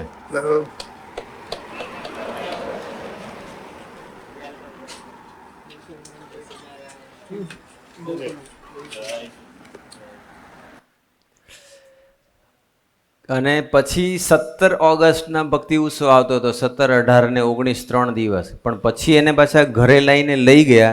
હજુ અમારે 2 વીક એને ફિઝિયોથેરાપી ટ્રીટમેન્ટ કરાવવી પડશે, બધા બોડીની બધી મૂવમેન્ટ નોર્મલ થાય એટલે 2 વીક પછી અમે એને ડિસ્ચાર્જ ફૂલી આપીશું, લઈ ગયા. એટલે પ્રભુસિંહને કીધું, પ્રભુસિંહ બધું સારું તો થઈ ગયું છે, પણ હવે આ સમયનો લાભ એને મળે એ માટે કંઈક કૃપા કરો. હોય તો ડૉક્ટર તો 2 વીક પછી આપવાનું કહે છે. પ્રભુસિંહ પાછું એઝ યુઝ્યુઅલ સારું આપણે પ્રાર્થના કરીએ, તમે બધા ભજન કરજો, એ આવી જશે કે નહીં વાંધો આવે. અને 17મી ઓગસ્ટે એને ડિસ્ચાર્જ આપી દીધો. એ સમયમાં આવ્યો, સમયની અંદર રસોડાની અંદર 3 દિવસ પીરસવાની સેવા કરી. અને 19 તારીખે જ્યારે એને સ્ટેજ ઉપર પણ એ પ્રભુસિંહના દર્શન કરવા માટે આવી ગયો. એનો પ્રસંગ જ્યારે ગયો ત્યારે પ્રભુસિંહના આંખમાં પણ આંસુ હતા. 6ઠી જૂને પડે છે અને 17 ઓગસ્ટે તો એ સેવામાં પહોંચી જાય છે. ડૉક્ટરો કે મિરેકલ છે, પણ એ જેને લઈને છે એ પુરુષ આપણને મળ્યા છે. બસ આપણે કેટલા બધા ભાગ્ય છે. આના વિચારમાં રહો બધા, પોતાના તંત્રમાં અને પોતાનો. ઘણાને ખૂબ પૈસો મળે એના વિચારમાં રહે, ઘણાનો ખૂબ ધંધો સારો ચાલે એના વિચારમાં, ઘણાનો ના ચાલે તો એના વિચારમાં રહે, ચાલે તો એના વિચારમાં, ના ચાલે. એટલે ભાઈ જેને લઈને ચાલે છે અને જેને લઈને સોલ્વ થવાનું છે એના વિચારમાં તો રહો. થોડુંક દિવસમાં થોડો સમય કાઢો, 1-1.5 કલાક થોડું સ્વાધ્યાય ભજન કરો. આપણા એક સામાન્ય ચચુકા જેને કશી જેની કિંમત નથી, જેમાં કોઈ સુખ આવવા નથી, એના વિચારમાંથી બહાર નથી, એમાં નવરા નથી પડતા. આપણે બધાએ આજે સંકલ્પ કરવાનો, નિયમિત સભા ભરવાની, અને રવિવારની સભા બધા અહીંયા ભરવાની કાં ઘોડાસર ભરવાની. જેને જે ઘોડાસરની સભા રવિવારની થાય છે એ સવારે 10 થી 12 હોય છે, અને જેને સાંજે ફાવે તો 5:30 થી 7:30 અહીંયા હોય છે. આજનો જે ટાઈમ છે તે પ્રમાણે આજના જેવું નહીં થાય, 8:30 દર વખતે પૂરું થઈ જશે. આજે તો 10:30 નક્કી થયેલું છે, નહીં છોડવા જેવું. આજ કરવા જેવું છે, મહિમામાં જ વિચારમાં રહેવા જેવું છે, બીજું કાંઈ કરવા જેવું છે નહીં. તો એ તમારો ટાઈમ થશે એટલે કહેશો કે હવે ભૂખ લાગી છે. ભૂખ છે ને કથા વાર્તાની લાગવી જોઈએ, કથા વાર્તાથી ક્યારેય ધરાવવું નહીં. આપણે આગળ વિચારીએ તો કેટલી બધી સામર્થ્ય કહેવાય પ્રબોધ સ્વામીજીને. ડૉક્ટરો, રોયલ લંડન હોસ્પિટલ, એના સારા ડૉક્ટરોએ ગીવઅપ કરી દીધું હતું, પણ આ પુરુષ બોલ્યા કે આપણે પ્રાર્થના કરીશું, રક્ષા થાય, થઈ ગઈ. અને આજે દોડે છે, રેગ્યુલર એના ફોન મેસેજ આવ્યા કરે છે, જઈશું તારે પછી એને દર્શન કરીશ. આટલું ભવ્ય સ્વરૂપ, સુપ્રીમ પુરુષ, અને છતાં પણ એને સેવકનાય સેવક થવું ગમે. એ હંમેશા છે ને સેવા હોય ને, કોઈની સેવા એ તકને ઝડપતા હોય. અથવા ક્યારે મને હરિભક્તોના, સંતોના, હરિભક્તોના દાસ થવાની તક મળે તો એ ગ્રેબ કરી લેશે, મિસ નહીં કરતા. જે સંપૂર્ણ સ્વરૂપ છે, જેને કાંઈ જ કરવાની જરૂર નથી, જેને ગાદીએ જ બેસવાનું હોય, બીજું કશું કરવાનું, આશીર્વાદ જ આપવાના હોય, અને છતાં એને સેવક થવું ગમે છે, એને દાસના દાસ થવું ગમે છે. એક વખત આ પ્રસંગ બી તમે કદાચ સાંભળ્યો હશે કે એક વખત પ્રબોધ સ્વામી પ્રાદેશિક સંત હતા, આ બાજુ કપડવંજ, બાલાસિનોર, બધે શિવાલય અને બાજુ વિચરણ કરતા હતા. એ વખતે એક વખત સ્વામીજી પણ વિચરણમાં માટે પધારેલા. ત્યારે પ્રબોધ સ્વામી એઝ અ પ્રાદેશિક સેન્ટ તરીકે ત્યાં સેવા કરતા હતા. અને બન્યું એવું કે સ્વામીજી જે જગ્યાએ રોકાયા હતા, બપોરનો આરામ હતો, અને આરામ પછી પાછું વિચરણ સ્ટાર્ટ થતું હતું, એટલે સ્વામીજી પછી નીકળતા હતા. સાથે મૈત્રી સ્વામી સેવામાં હતા, એટલે સ્વામીજી સીધા પછી ગાડી તરફ ગયા બેસવા, પાછળ મૈત્રી સ્વામી. હવે ત્યાં ભક્તો એટલા બધા હતા ને ચપ્પલ એટલા બધા પડ્યા હતા, અને બધા આમ આમ તેમ ગોઠવ્યા નહોતા, અને કે આ ગાબાચા થઈ ગયા છે, એટલે મૈત્રી સાહેબને ચપ્પલ મૈત્રી સાહેબ મળ્યા નહીં. અને આ બાજુ સ્વામીજી ગાડી પાસે પહોંચી ગયા, એટલે સ્વામીજીનો સમય ન બગડે એટલા માટે મૈત્રી સ્વામી પછી ચપ્પલ વગર પહોંચી ગયા ગાડી પાસે. અને એ ગાડીમાં પછી બેસો જતા. હવે પ્રબોધ સ્વામી જોઈ લીધું, પ્રભુ સ્વામી પ્રાદેશિક સંત પ્રભુ સ્વામી જોઈ લીધું કે સ્વામીજીને મૈત્રી સ્વામી જાય છે, અને મૈત્રી સ્વામીના પગમાં ચપ્પલ નથી. ઘણા બધા સેવકો હતા, એમના જ પ્રદેશના સેવકો હતા, એમની જેમ કેમ કરે એવા હતા, કોઈને બી કશું કહ્યું નહીં. મૈત્રી સાહેબના ચપ્પલને ઓળખી ગયા, એમને ગોતી લીધા, ગાતરીયામાં છુપાવી દીધા, અને કોઈને કહ્યું બી નહીં કે જાતું મૂકી આવો, પોતે જાતે ગયા. અને પ્રબોધ સ્વામીજી જ્યાં સ્વામીજી ગાડીમાં બિરાજમાન, મૈત્રી સ્વામી ચપ્પલ વગર બેસી ગયા હતા, અને ધીમે રહીને બારણા આગળ પ્રબોધ સ્વામી એમના ચપ્પલ ગોઠવી દીધા. વિચાર કરો તમે, મૈત્રી સ્વામીના ચપ્પલ. તો કેટલું એને દાસ થવાનું ગમે છે, કેટલું સેવક થવાનું ગમે છે. તો સુપ્રીમ હોય, આટલી બધી તાકાત હોય, એને સેવક થવાની શી જરૂર છે? પણ એ આટલા માટે આ સેવક થાય છે કે તમે પણ ભગવાનના ભક્તોના ભક્ત બનો, ભગવાનના ભક્તના દાસ બનો, સત્સંગીના સત્સંગી બનો, ભગવાનના ભક્તોની ભગવાનના ભાવથી સેવા કરી અને પુણ્ય કમાઈ લો. એ આપણને શીખવાડે છે. આપણે ગમે તેટલા મોટા થઈએ પણ દાસત્વ થવાનો ઉમંગ તો ક્યારેય ઓછો થવો જોઈએ જ. દાસના દાસ થાય ને એ તમે બ્રહ્માંડની અંદર એક જ જગ્યા એવી છે, હરિપ્રસાદ સ્વામીજીએ આ શરૂ કરાવેલું કે જ્યાં દાસના દાસ થવાની જય બોલાય છે. બાકી કોઈ જગ્યાએ બોલાય છે આખા બ્રહ્માંડમાં? અહીંથી છેક પ્રકૃતિ પુરુષ સુધી કોઈ જગ્યાએ નહીં. કદાચ અક્ષરધામમાં થતી હોય કે નહીં ખબર નથી. ત્યાં તો બધા વાત કરતા જ નથી, અનિમેશને દર્શન જ કર્યા કરે છે, લીધા જ કરે છે સુખ. પણ અહીંથી કોઈ એક જ જગ્યા એવી છે, હરિપ્રસાદ સ્વામીજીએ શરૂ કરાવ્યું, દાસના જે દાસના દાસ થાય ને એની જય બોલાશે, બાકી કોઈની જય બોલાશે નહીં. પ્રભુ સ્વામીના દાસના દાસ થવાનું કેવું ગમે છે. આપણે આગળ વિચારીએ, હરિપાછો સુપ્રીમસીનો પ્રસંગનો વિચાર કરીએ કે જ્યારે સ્વામીજીએ દેહની લીલા સંકેલી, એટલે ઓલ ઓવર વર્લ્ડમાંથી બધા ભક્તો અંતિમ દર્શન માટે આવતા હતા. એમાં સંદીપભાઈ, આપણા સંદીપભાઈ નરોડા, સંદીપભાઈ પ્રજાપતિ એ પણ આવેલા. ત્યારે એમની પાસે ગ્રીન કાર્ડ હતું, હજુ તે વખતે યુએસ સિટીઝન નહોતા થયેલા, અને એ ઇન્ડિયા આવેલા હતા. ગ્રીન કાર્ડ હોલ્ડર હોય એટલે ઇન્ડિયન પાસપોર્ટ બી હતો, વેલિડ બધું હતું. એટલે આવ્યા, બધું અંતિમ વિધિ બધા લાભ લીધો. હવે એમને પાછું થોડાક દિવસો પછી પાછું યુએસએ પાછા જવાનું હતું. હવે એમને છે ને એમનો પાસપોર્ટ એક્સપાયર થતો હશે એટલે પાસપોર્ટ રિન્યૂ કરાવવાનો હતો. એટલે આગલા દિવસે પાસપોર્ટ ઓફિસમાં જઈને બધું જે કંઈ પ્રોસિજર કે સબમિશન કરવાનું હતું કે જે કંઈ એ બધું પતાવી દીધું. અને પછી પાછા આવ્યા અને પછી બધા ડોક્યુમેન્ટ, પાસપોર્ટથી લઈને બીજા બધા જે ડોક્યુમેન્ટ્સ હોય એ બધા એક પાઉચની અંદર, એક ઘર પોતાના ઘરની અંદર, નરોડા હરિદ્વાર સોસાયટી એમના ઘરની અંદર એમને તિજોરીમાં મૂકી દીધા હતા. પણ પછી આગળ પોલીસ ઇન્ક્વાયરી આવી હતી એટલે પોલીસે કીધું કે તમારા ડોક્યુમેન્ટ્સ લઈને આ પોલીસ સ્ટેશને આવી જજો, જોઈ લે, વેરીફાઈ કરી લે. એટલે એમને પછી જવાનું હતું જે દિવસે પોલીસ સ્ટેશને, એના આગલા દિવસે રાત્રે એમને વિચાર્યું કે ચાલો આપણે કાલે જવાનું છે સવારે, તો અત્યારે બધું તૈયારી કરી દઈએ, ડોક્યુમેન્ટ્સ બધા ભેગા કરી દઈએ એટલે સવારે ટાઈમ બગડે નહીં. એટલે એ રાત્રે પછી સાંજે શોધવા બેઠા. પણ એમને શોધે તો આખી તિજોરી ખોલી, 3 વખત ખોલી, પાસપોર્ટ જ ના મળે, ડોક્યુમેન્ટ્સ જ ના મળે.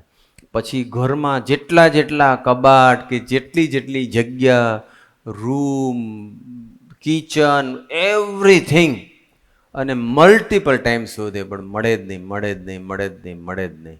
અને એમના વાઈફ હર્ષાબેન એવું બોલ્યા કે તિજોરી બધું જોતા હતા ને ત્યારે હું સાફ કરતી હતી ને ત્યારે અમુક જે બિનજરૂરી કાગળિયા હતા એ મેં પ્લાસ્ટિકમાં કોથળીમાં નાખી અને પછી મેં તો એ ગાર્બેજ કરી દીધા હતા, બિનમાં નાખી દીધા હતા. તો એમાં તો નહીં જતા રહ્યા હોય ને ભૂલથી મારાથી. જ્યારે આવી પરિસ્થિતિ થાય ને ત્યારે બધા જાતના વિચારો આવે કે હારું એમાં જતા રહ્યા છે તો. એટલે સંદીપભાઈને એમ થઈ ગયું કે હારું મળતા નથી અને મૂક્યા તો આપણે અહીંયા જ મૂક્યા હતા અને અત્યારે નથી, તો બની શકે કે જતા રહ્યા હશે. એટલે હવે એ તો પછી રોજ આવે, કચરાવાળા પેલા આવે ને બધા ગાડીવાળા, લઈ ગયા ગાડીવાળા. એટલે હવે એ પાછું ક્યાં ગયો એ કોને ખબર? તમે કોઈ પૂછો છે એડ્રેસ? આમ અમારો માલ ક્યાં જાય છે? પીરાણા જાય, બીજે ક્યાં જાય? હવે પેલા વિશાલા પાસે હવે ખબર નહીં, ત્યાંય ક્લીન કરવા માંડ્યા. બધી બાજુ ક્લીન થઈ રહ્યું છે, આપણું અંતર ક્લીન થઈ જવું જોઈએ બસ. હવે આ મહારાજને ગુણાતીત મળ્યા છે તો થશે, બાકી નહીં થાય. પછી તો એ પેલા વલ્લભભાઈ કરીને કોર્પોરેટર છે એને મળ્યા, કદાચ એમની સોસાયટીમાં જ રહેતા. અને પછી વલ્લભભાઈને કીધું કે વલ્લભભાઈ એક પ્રોબ્લેમ થઈ ગયો છે કે મારા ભાઈ બધી સાફસૂફી કરતા હતા ને એમાં બધા ડોક્યુમેન્ટ્સ હતા, એમાં કંઈક પેલા કાગળિયા નાખ્યા હતા, એમાં કદાચ પાસપોર્ટ ગયો છે અને કચરાવાળા તો લઈને નીકળી ગયા છે, તો તમે પ્લીઝ એ કોને કે એ કેવી રીતે ક્યાં મળે, કઈ જગ્યાએ હશે? વલ્લભભાઈ કે સંદીપભાઈ રોજની 500 ટ્રકો અહીંથી જાય છે અને બધી ત્યાં વિશાલા પાસે અનલોડ થાય છે અને ત્યાં મોટો ઢગલો છે, એમાં તમારા પાસપોર્ટ ક્યાં ગોતવાના? એ તો બેન વાત બી સાચી. આખા અમદાવાદમાંથી તો કેટલી ટ્રકો ઠલવાતી હોય. સ્વચ્છતા અભિયાન સરસ ચાલે છે એટલે રોજે રોજ બધું લઈ જાય છે. પણ હવે પાછું મૂંઝાણ કે હવે શું કરવું? અને પછી તો સંદીપભાઈ પછી ફોન કર્યો નમનભાઈને. નમનભાઈને કીધું કે પહેલાં મારા પાસપોર્ટ ખોવાઈ ગયા છે, મળતા નથી, અને હવે અમારે પોલીસ સ્ટેશને ઇન્ક્વાયરી આવી છે, જવાનું છે, પાસપોર્ટ નહીં મળે, અંદર વિઝા છે, તો અમે પાછા અમેરિકા નહીં જઈ શકીએ, બધું અટકી જશે, તો શું કરવું? તમે કંઈક રસ્તો સુઝાડો. એટલે નમનભાઈ તો પાછા ગુણાતીતના સેવક, એટલે એમને પછી એ પ્રમાણે કીધું કે આપણે હું આવી જાઉં છું, આપણે ભજન કરીએ. એટલે પછી એ પહોંચી ગયા ત્યાં અને પછી બધા જેટલા સ્વામિનારાયણ સ્વામિનારાયણ સ્વામિનારાયણ સ્વામિનારાયણ બધાએ ભજન કર્યું બરાબર. એ પછી સંદીપભાઈ, એમના ઘરવાળા, એમના સિસ્ટર, નમનભાઈ જેટલા હશે બધા ભજન કરવા બેઠા. અને ચાલુ ભજનની અંદર એમના સિસ્ટર મંજરિકાબેન એ ઊભા થયા. ખબર નહીં કેમ ઊભા થયા. ઊભા થયા ને પછી તિજોરી જોવા ગયા. અને જેવું તિજોરી ખોલી અને અમુક કપડાને ઊંચા નીચા કર્યા, એમને 3 વખત જોઈ લો બધું, એક કપડું ખોલી કાઢ્યું હતું. પછી ગડીવાળી બાઈ અને આ વખતે પાછું એમને પેલા બહેને ખોલ્યું અને આમ કપડાં ઊંચા કર્યા ને તો એની નીચેથી એક બેગ મળી. એ પાસપોર્ટની બેગ હતી. સંદીપભાઈ કે આ બેગ મળી જોજો. હા સંદીપભાઈ કે આ જ ક્યાં હતી? તો કે તિજોરીમાં. પ્રભુ સ્વામીને એમને શું પ્રાર્થના કરેલી ખબર છે? ધૂન કરતા કરતા પ્રભુ સ્વામીને એટલી જ પ્રાર્થના કરેલી કે હે પ્રભુ સ્વામીજી, જો હરિપ્રસાદ સ્વામીજી તમારામાં અખંડ રહ્યા હોય, તમે જો અક્ષર બ્રહ્મનો અવતાર હોય તો મને પ્લીઝ આટલા મારા પાસપોર્ટ ગોતી આપો. એ કે મને હું એટલો બધો ડિસ્ટર્બ હતો, મારે આવું ના માગવું જોઈએ, પણ મારાથી રડી જવાયું અને માગી લીધું અને પ્રભુ સ્વામીએ આપી દીધું. તો એ તો પુરુષ એવા છે કે એવું નથી કે એને પ્રત્યક્ષ સામે બેસીને બધું આખો પ્રસંગ સમજાવવો પડે ને એને ફેસ ટુ ફેસ પ્રાર્થના કરવી પડે, એવું નથી. ગમે ત્યાં હોય, અંધારામાં હોય, એ બાથરૂમમાંથી તમે પ્રાર્થના કરો તો એ ભગવાન સાંભળતા હોય છે. ભગવાન એવું ના હોય કે તમે પરફેક્ટ જગ્યા પર આવો ને રૂબરૂ આવો ફેસ ટુ ફેસ. આપણે દિલથી પ્રાર્થના કરીએ તો એ ભગવાન સાંભળે. મળી ગયા, પાસપોર્ટ મળી ગયા, બધું પ્રોબ્લેમ સોલ્વ થઈ ગયો. આવું ભવ્ય સ્વરૂપ, અને છતાં પણ એને સેવક થવું જ ગમે ને, દાસના દાસ થવું જ ગમે ને. એક વખત એવી એમ ભરથાણા બાજુનું હતું વિચરણ ને પ્રભુ સ્વામીજી ત્યાં હતા અને પછી બન્યું એવું કે ત્યાં બધા જે સંતોનું નિવાસ સ્થાન છે ને ત્યાં કોઈ સેવક કંઈક બધું દૂધને ગરમ કરવા માટે કંઈક ગેસ પર મૂક્યું છે ધીમા તાપે અને સમહાવ એ ભૂલી ગયા હશે અને પછી એ ગેસ ચાલુ અને દૂધ ઉકળતું છેક પછી બળી ગયું. બધું દૂધ બળીને કાળું કાળું થઈ ગયું, તપેલી કોરી થઈ ગઈ અને એટલું બધું કાળું કાળું, બહાર એટલું બધું કાળું, અંદર એટલું બધું કાળું. અને પ્રબોધ સ્વામીજીને સમહાવ ત્યાં રસોડામાં ગયા છે ને જોયું અને પાછી કોકે તપેલી પાછી ત્યાં બેઝીનમાં મૂકી દીધી હશે ને પાણી ભરી દીધું, પણ એટલી કાળી કાળી, કારણ કે જેટલું દૂધ હતું એ બધું ઉકળીને બળીને કાળું કાળું થઈ ગયું. તો પ્રભોસ એને તક મળી સેવાની, એને સેવાની તક મળે અને આપણા દાસ થવાની તક મળે એ મિસ કરે જ નહીં, લઈ જ લે, તક ઝડપી જ લે. એ આપણને શીખવાડે છે કે તમે આવું શીખો. સેવા મળે જ તો આપણે શોધીને સેવા. હમણાં મેં આમ જોયું ને પેલું ગાડીઓનું, તો ગાડીની આજુબાજુમાં કચરો હતો. મેં તો આ કચરો આપણે સાફ કરાવવો પડશે, એટલે આપણે પછી કરીને કાઢો. આ બધું પતે ને કોઈ જગ્યાએ આપણા આંગણાની આજુબાજુમાં બિલકુલ નીટ એન્ડ ક્લીન હોવું જોઈએ. પણ કોઈ જગ્યાએ કચરો પડ્યો હોય તો ઓર્ડર નહીં કરવાનો. કોણ છે એના સેવકો? આ જવાબદારી કોની છે? ભાઈ કોઈની નથી, આપણી પોતાની જ છે. પ્રભુ સાંઈને યાદ કરવાના. સ્વામીજી બી રસ્તામાં મરીધામમાં હતા ચાલતા ને તારો કોઈ જગ્યાએ ઈંટનો ટુકડો પડ્યો હોય તો કોઈને કહે નહીં, બધા સાથે હોય તો જાતે ઊંચકી. પ્રભુ સ્વામી સેવા જાતે કરે ને પ્રભુ સ્વામી જોઈ લીધું કે આવી પરિસ્થિતિ છે એટલે તરત જ પછી એ તપેલી લઈ અને બહાર ગયા કોઈને જણાવ્યા વગર. અને તો કોઈ સાધન તો હોય નહીં, પછી ઈંટનો ટુકડો લઈ અને તો બેસી ગયા ઘસવા માટે.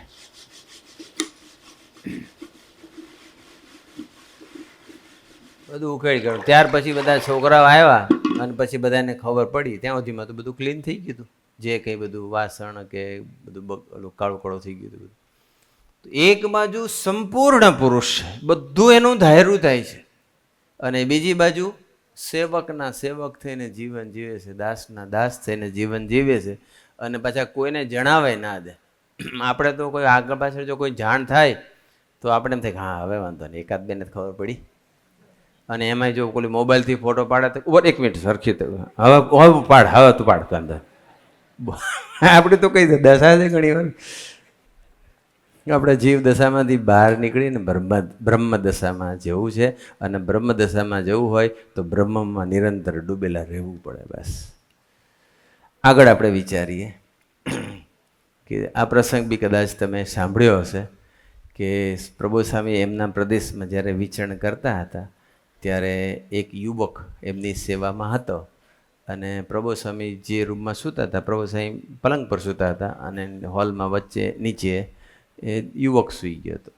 પ્રભુ સ્વામી તો એઝ યુઝ્યુઅલ સવારમાં વહેલા ઉઠી નહીં ધોઈ પરવારી અને પૂજા કરવા બેસી ગયા. પૂજા કરી લીધા પછી પણ પેલો સેવક હતો એ હજુ સૂતો હતો, યુવક હતો એ, અને સમહાવ એને કોઈ સપનું ચાલી રહ્યું હશે એટલે પ્રબોધ સ્વામીજી પછી પ્રબોધ સ્વામી બધું પરવારી ગયા. એટલે પછી આગળ પધરામણીમાં જવાનું હતું. એટલે પ્રબોધ સ્વામી પછી એની પાસે આવે છે અને પછી એને ઉઠાડે છે. ઉઠાડીને પછી પ્રબોધ સ્વામી એનું બધું સપનું ચાલી રહ્યું છે ને સપનાની અંદર છે ને એ કોઈ છોકરીનું સપનું આવ્યું છે અને છોકરીને આમ હાથ મિલાવવા માટે ટચ કરવા માટે જતો હશે અને ત્યાં પ્રબોધ સ્વામીજી આવ્યા અને પ્રબોધ સ્વામી એને ધીમે રહીને ઉઠાડ્યો કે ચાલો કે આપણે પછી નહીં લો તૈયાર થઈ જાઓ, આપણે પધરામણીમાં જવાનું છે. હવે સપનામાં પેલો જો આમ હાથ મિલાવવા જતો હશે એમ એને સ્પર્શ કરવા જતો હશે એમાં પ્રભુ છે ઉઠાડી દીધો એટલે બ્રેક થઈ ગયું સપનું. પછી તો એ આના માટે જ આવ્યા છે, બધું બ્રેક કરવા જ આવ્યા છે બધું જ. તમે વિષયમાંથી જગતમાંથી તમારી જાતને છોડો તોડો અને મારી સાથે તમે મારી જાત સાથે તમે જોડાઈ જાઓ બસ. પછી તો વિચરણમાં ગયા અને 4-5 પધરામણી થઈ ગઈ અને પ્રબોધ સ્વામીજી એને પ્રશ્ન પૂછ્યો કે શું સપનું આવ્યું કે અંતર્યામી પણ બધું જાણતા હોય ને. ત્યાર પછી એ બાજુ સેવક સારો હતો અને પ્રભુ સાંઈ સાથે એમનો રિલેશન સારા એટલે પ્રભુ સાંઈને કહે કે પ્રભુ સાહેબ મને તો સપનું આવતું હતું અને એમાં એક છોકરીનું આવ્યું સપનું, એનું અડવા જતો હતો, એને હાથ મિલાવવા જતો હતો અને તમે મારું સપનું તોડી નાખ્યું. અને ત્યારે પછી પ્રભુ સાંઈ હસે છે અને પછી હસીને પછી એક વાત કરે છે. પ્રભુ સાંઈ કે અમને તો સ્વામીજી સિવાય બીજા કોઈના સપના આવતા નથી. આમાંથી કેટલા જણા એવા છે કે જેને સ્વામીજી અથવા પ્રબોધ સ્વામી સિવાય બીજા કોઈના સપના ક્યારેય આવ્યા જ ન હોય? Please rays your hand. 100 મગાઈ રાખો ને, બે એડવાન્સ. હું તો નહીં કહી શકું. કોઈ છે આમાંથી?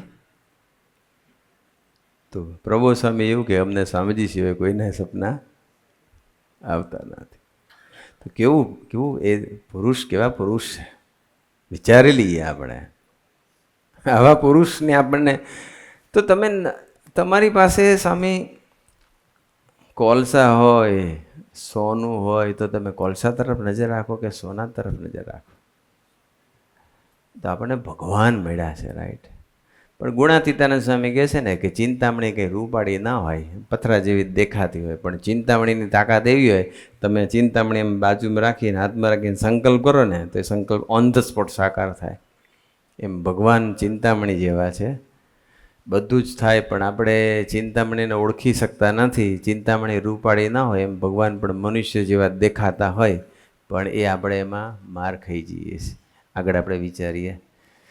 હજુ 10:30 થયા નથી. પ્રબોધ સ્વામીજી વિચરણમાં હોય છે પરદેશ અને તે વખતે ગુલાબ મામા, સુરતવાળા ગુલાબ મામા સ્વામીજીની સાથે ગયા હોય છે. કોઈ ઘરે ઉતારો હોય છે અને ગુલાબ મામાને અને પહેલો દિવસ હતો એટલે જેટલેગ હોય બધાને, પણ ગુલાબ મામાને સવારે ચા પીવા જોઈએ એટલે સવારે નહીં ધોઈને પરવારી ગયા છે. એટલે પછી કોઈ કારણ કે નવું ઘર હતું, અજાણ્યું હતું અને પછી એમને છે ને ચા પીવી હતી એટલે કોઈ સેવકને ગોતતા હતા. એટલે એમને ખબર નહીં કઈ રૂમમાં કોણ સૂતું છે. પછી પ્રબોધ સ્વામીજી જે રૂમમાં સૂતા હતા એમનું બારણું ખોલ્યું અને જોયું તો કે પ્રભુ સાંઈ કે સુઈ જાઓ કે સોરી કે. એટલે પ્રભુ સાંઈ કે શું કામ હતું? તો કે ના તો કે ના તમે આવ્યા તો કંઈ કામ હશે ને? તો કે ના એ તો મારે ચા પીવી હતી ને એટલે હું સેવકને ગોતો તો મને ખબર નહીં, મને કે આ સેવકોની રૂમ હશે, સોરી તમે સૂઈ જાઓ. હવે પ્રભુ સાંઈ સાંભળી તો લીધું અને પ્રભુ સાંઈ જોયું કે હવે જેટલેગ હતો, મોડે સુધી ઊંઘ ના આવ્યો અને ઊંઘ આવ્યો અને પછી આવું થયું હોય એટલે પ્રબોધ સ્વામીજી પછી કોઈને બી કીધા વગર, સેવકને ગોત્યા વગર પોતે ઊભા થયા, રસોડામાં ગયા અને જાતે ગુલાબ મામા માટે ચા બનાવી અને ગુલાબ મામાને પછી ચા પીવડાવે છે. સેવકના સેવક છે પ્રબોધ સ્વામીજી, દાસના દાસ છે. આપણે કેટલા બધા ફોર્ચ્યુનેટ છીએ કે આવા પુરુષની આપણને પ્રાપ્તિ થઈ છે. આ એનો મહિમા આ જ છે પ્રભુ સ્વામી કે આ જ મહિમા 17 ઓગસ્ટ 2024ના દિવસે જ પ્રભુ સ્વામી સમજાવ્યું હતું કે સંપૂર્ણ પુરુષ હોવા છતાં પણ એ સમર્થ હોવા છતાં પણ એ ઝરણા કરે છે, સમર્થ હોવા છતાં એ દાસના દાસ, એ એનો સાચો મહિમા છે. આગળ આપણે વિચારીએ. 10:30 નહીં થાય, ચિંતા નહીં કરતા. પણ પ્રભુસાઈની સુપ્રીમસીમાં આપણે ખરેખર હજુ ડૂબવું છે. થોડાક 2-3 પ્રસંગ કહી દઉં પછી પૂરું કરી દઈશ. આ પ્રસંગ પણ એકદમ સુપ્રીમસીનો પ્રસંગ છે. તમે સાંભળ્યો હશે, એકવાર મેં રવિવારની સભામાં ગયો હતો પણ બધાએ નહીં સાંભળ્યો, પણ સાંભળજો આ પ્રસંગ. ચિરાગભાઈ મહેતાનો પ્રસંગ છે. ચિરાગભાઈ મહેતા લંડનની અંદર છે. એને આ ગઈ સાલનો પ્રસંગ છે, 2025નો. પ્રભુસાઈ લંડન નહોતા, એને પેટની અંદર કંઈક પ્રોબ્લેમ થયો અને જ્યારે લેટ્રિન જાય તો સ્ટૂલની અંદર સાથે બ્લીડિંગ થાય, લોહી નીકળે, મળની સાથે લોહી. અને એક દિવસ નહીં, એવું સતત થવા માંડ્યું. એટલે ગભરાઈ ગયા, કારણ કે પેશાબમાં લોહી નીકળે, સ્ટૂલમાં મળમાં લોહી નીકળે તો એ ગુડ સાઇન નથી, બેડ સાઇન છે. Something is problem in stomach or intestine, colon, ગમે ત્યાં કંઈક પ્રોબ્લેમ છે.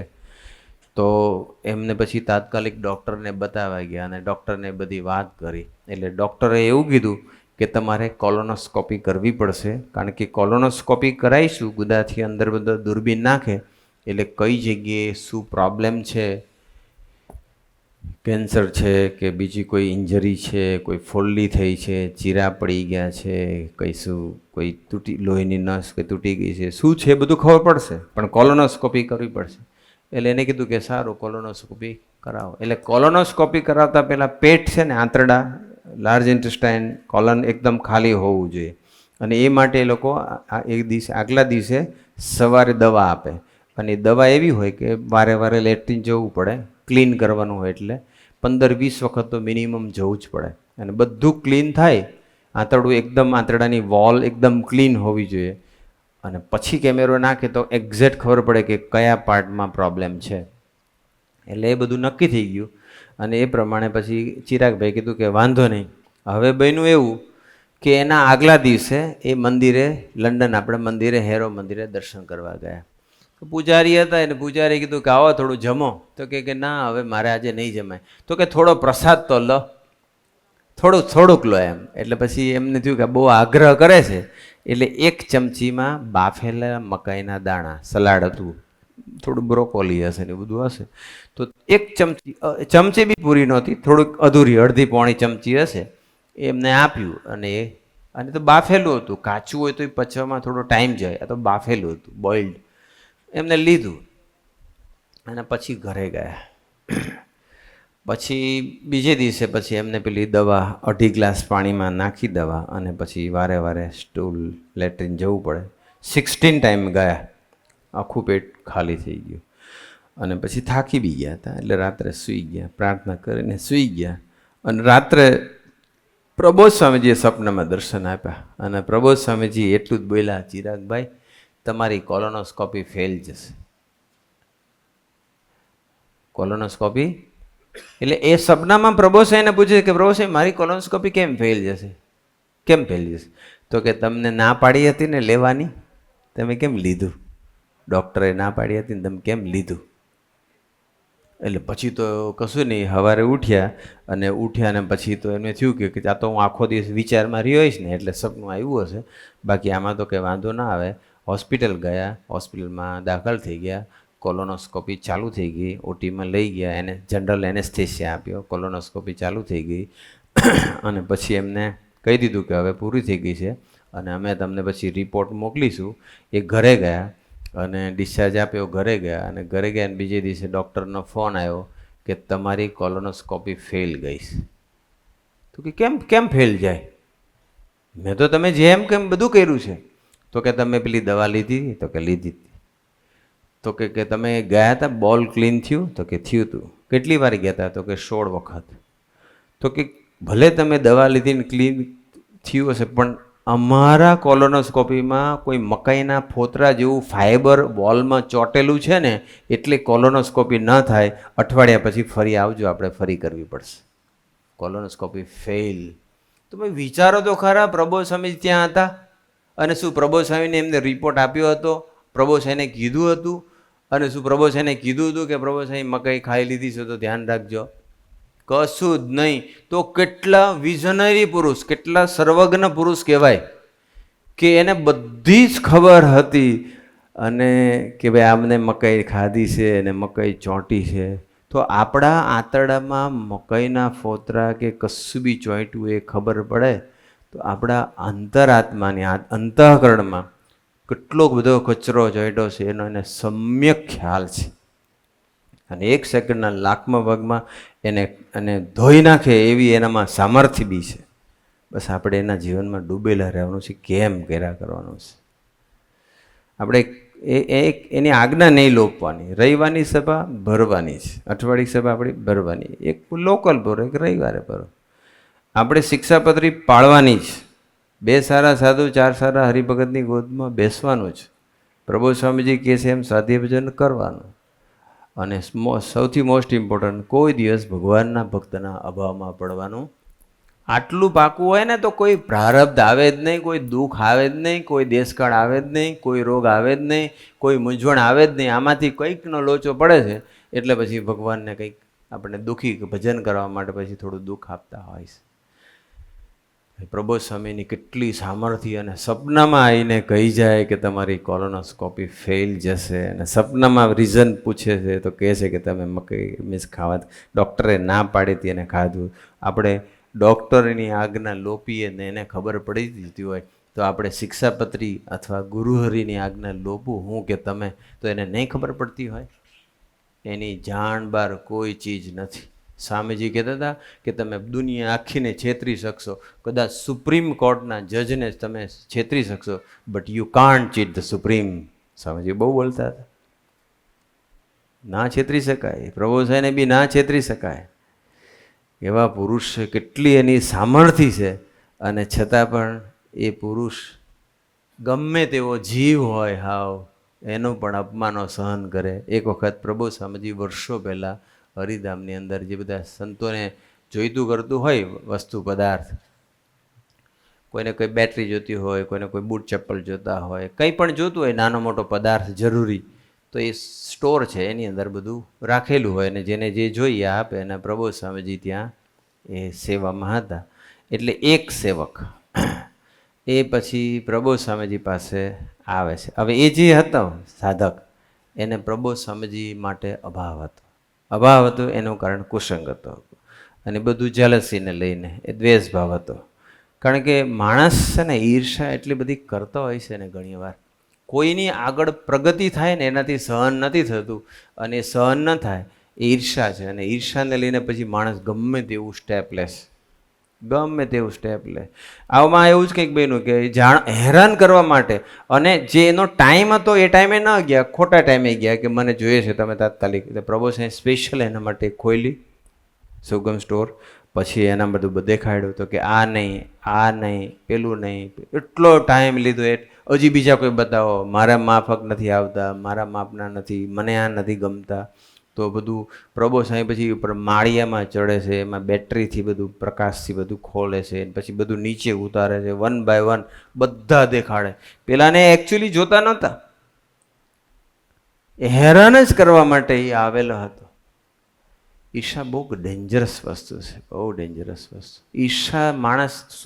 ઈર્ષાને લઈને માણસ શું સ્ટેપ લેશે. કોઈની વધતી જતી પ્રતિષ્ઠા સહન નથી થતી.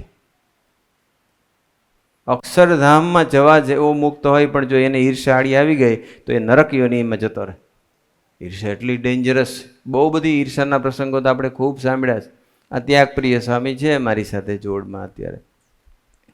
હવે એની પ્રગતિ થતી હોય અને પછી મારાથી સહન ન થાય, એટલે પછી હું શું કરું? એનો બધા મહિમા ગાતા હોય, એના ગુણગાન ગાતા હોય, એની વાતો થતી હોય, હું શું કરું? કોઈ પણ ભોગે પહેલું તો એ કોઈ દી બહાર જાય ને એવું પ્લાનિંગ કરી નાખું.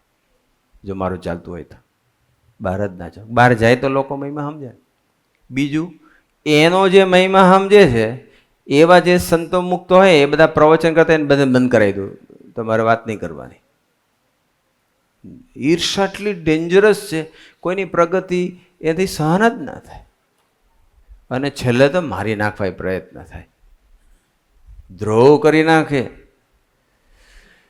પણ આ પ્રસંગમાં તો પછી તો બધું પ્રભુ સ્વામીજીને તો બહુ હેરાન કરે ને. પછી કે મારે નથી જોતા, હું બહારથી મગાવી લઈશ, મારે જેવા જોઈએ એવા છે નહીં, આમ કેમ ભરી નીકળી ગયા. બીજો એક જણ તો એને જોયું કે પ્રભુ સ્વામીને આ બહુ ટાઈમ બગાડે છે, પ્રભુ સ્વામીને બહુ હેરાન કરે છે, એટલે પછી એણે પ્રભુસાઈને પૂછ્યું કે પ્રભુસાઈ તમને આમ દ્વેષ ભાવે કરીને તમને હેરાન કરે, તમારો ટાઈમ બગાડે છે, તમને આવું કરે છે તો તમને કાંઈ થતું નથી. ત્યારે પ્રભુ સ્વામીજી એની દ્રષ્ટિ કેવી છે, બસ એનું વિઝન કેવું છે. પ્રભુ સ્વામીજી એવું કે એને મને આરી સાથે આવું કર્યું, પણ જો એની જગ્યાએ સ્વામીજી હોય અને સ્વામીજી એવું કહે કે પ્રભુ મારે કોઈ ચપ્પલ જોઈશે તો મને ગોતી આપ, તો હું પ્રભુ સ્વામીજી માટે કેટલો ટાઈમ કાઢું, બધું જ જોઈ લઉં, જેટલો કે એટલો સમય ફાળું.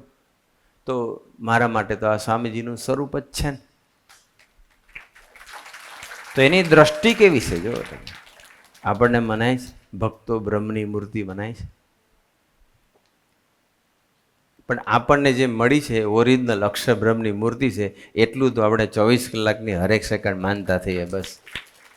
તો ધીમે ધીમે એ આપણને મનાઈ દેશે કે ભક્તો પણ બ્રહ્મની મૂર્તિ છે. કેટલા સમર્થ થકા ઝરણા કરે છે. હવે છેલ્લા 2 પ્રસંગ વિચારી અને આપણે પૂરું કરીએ.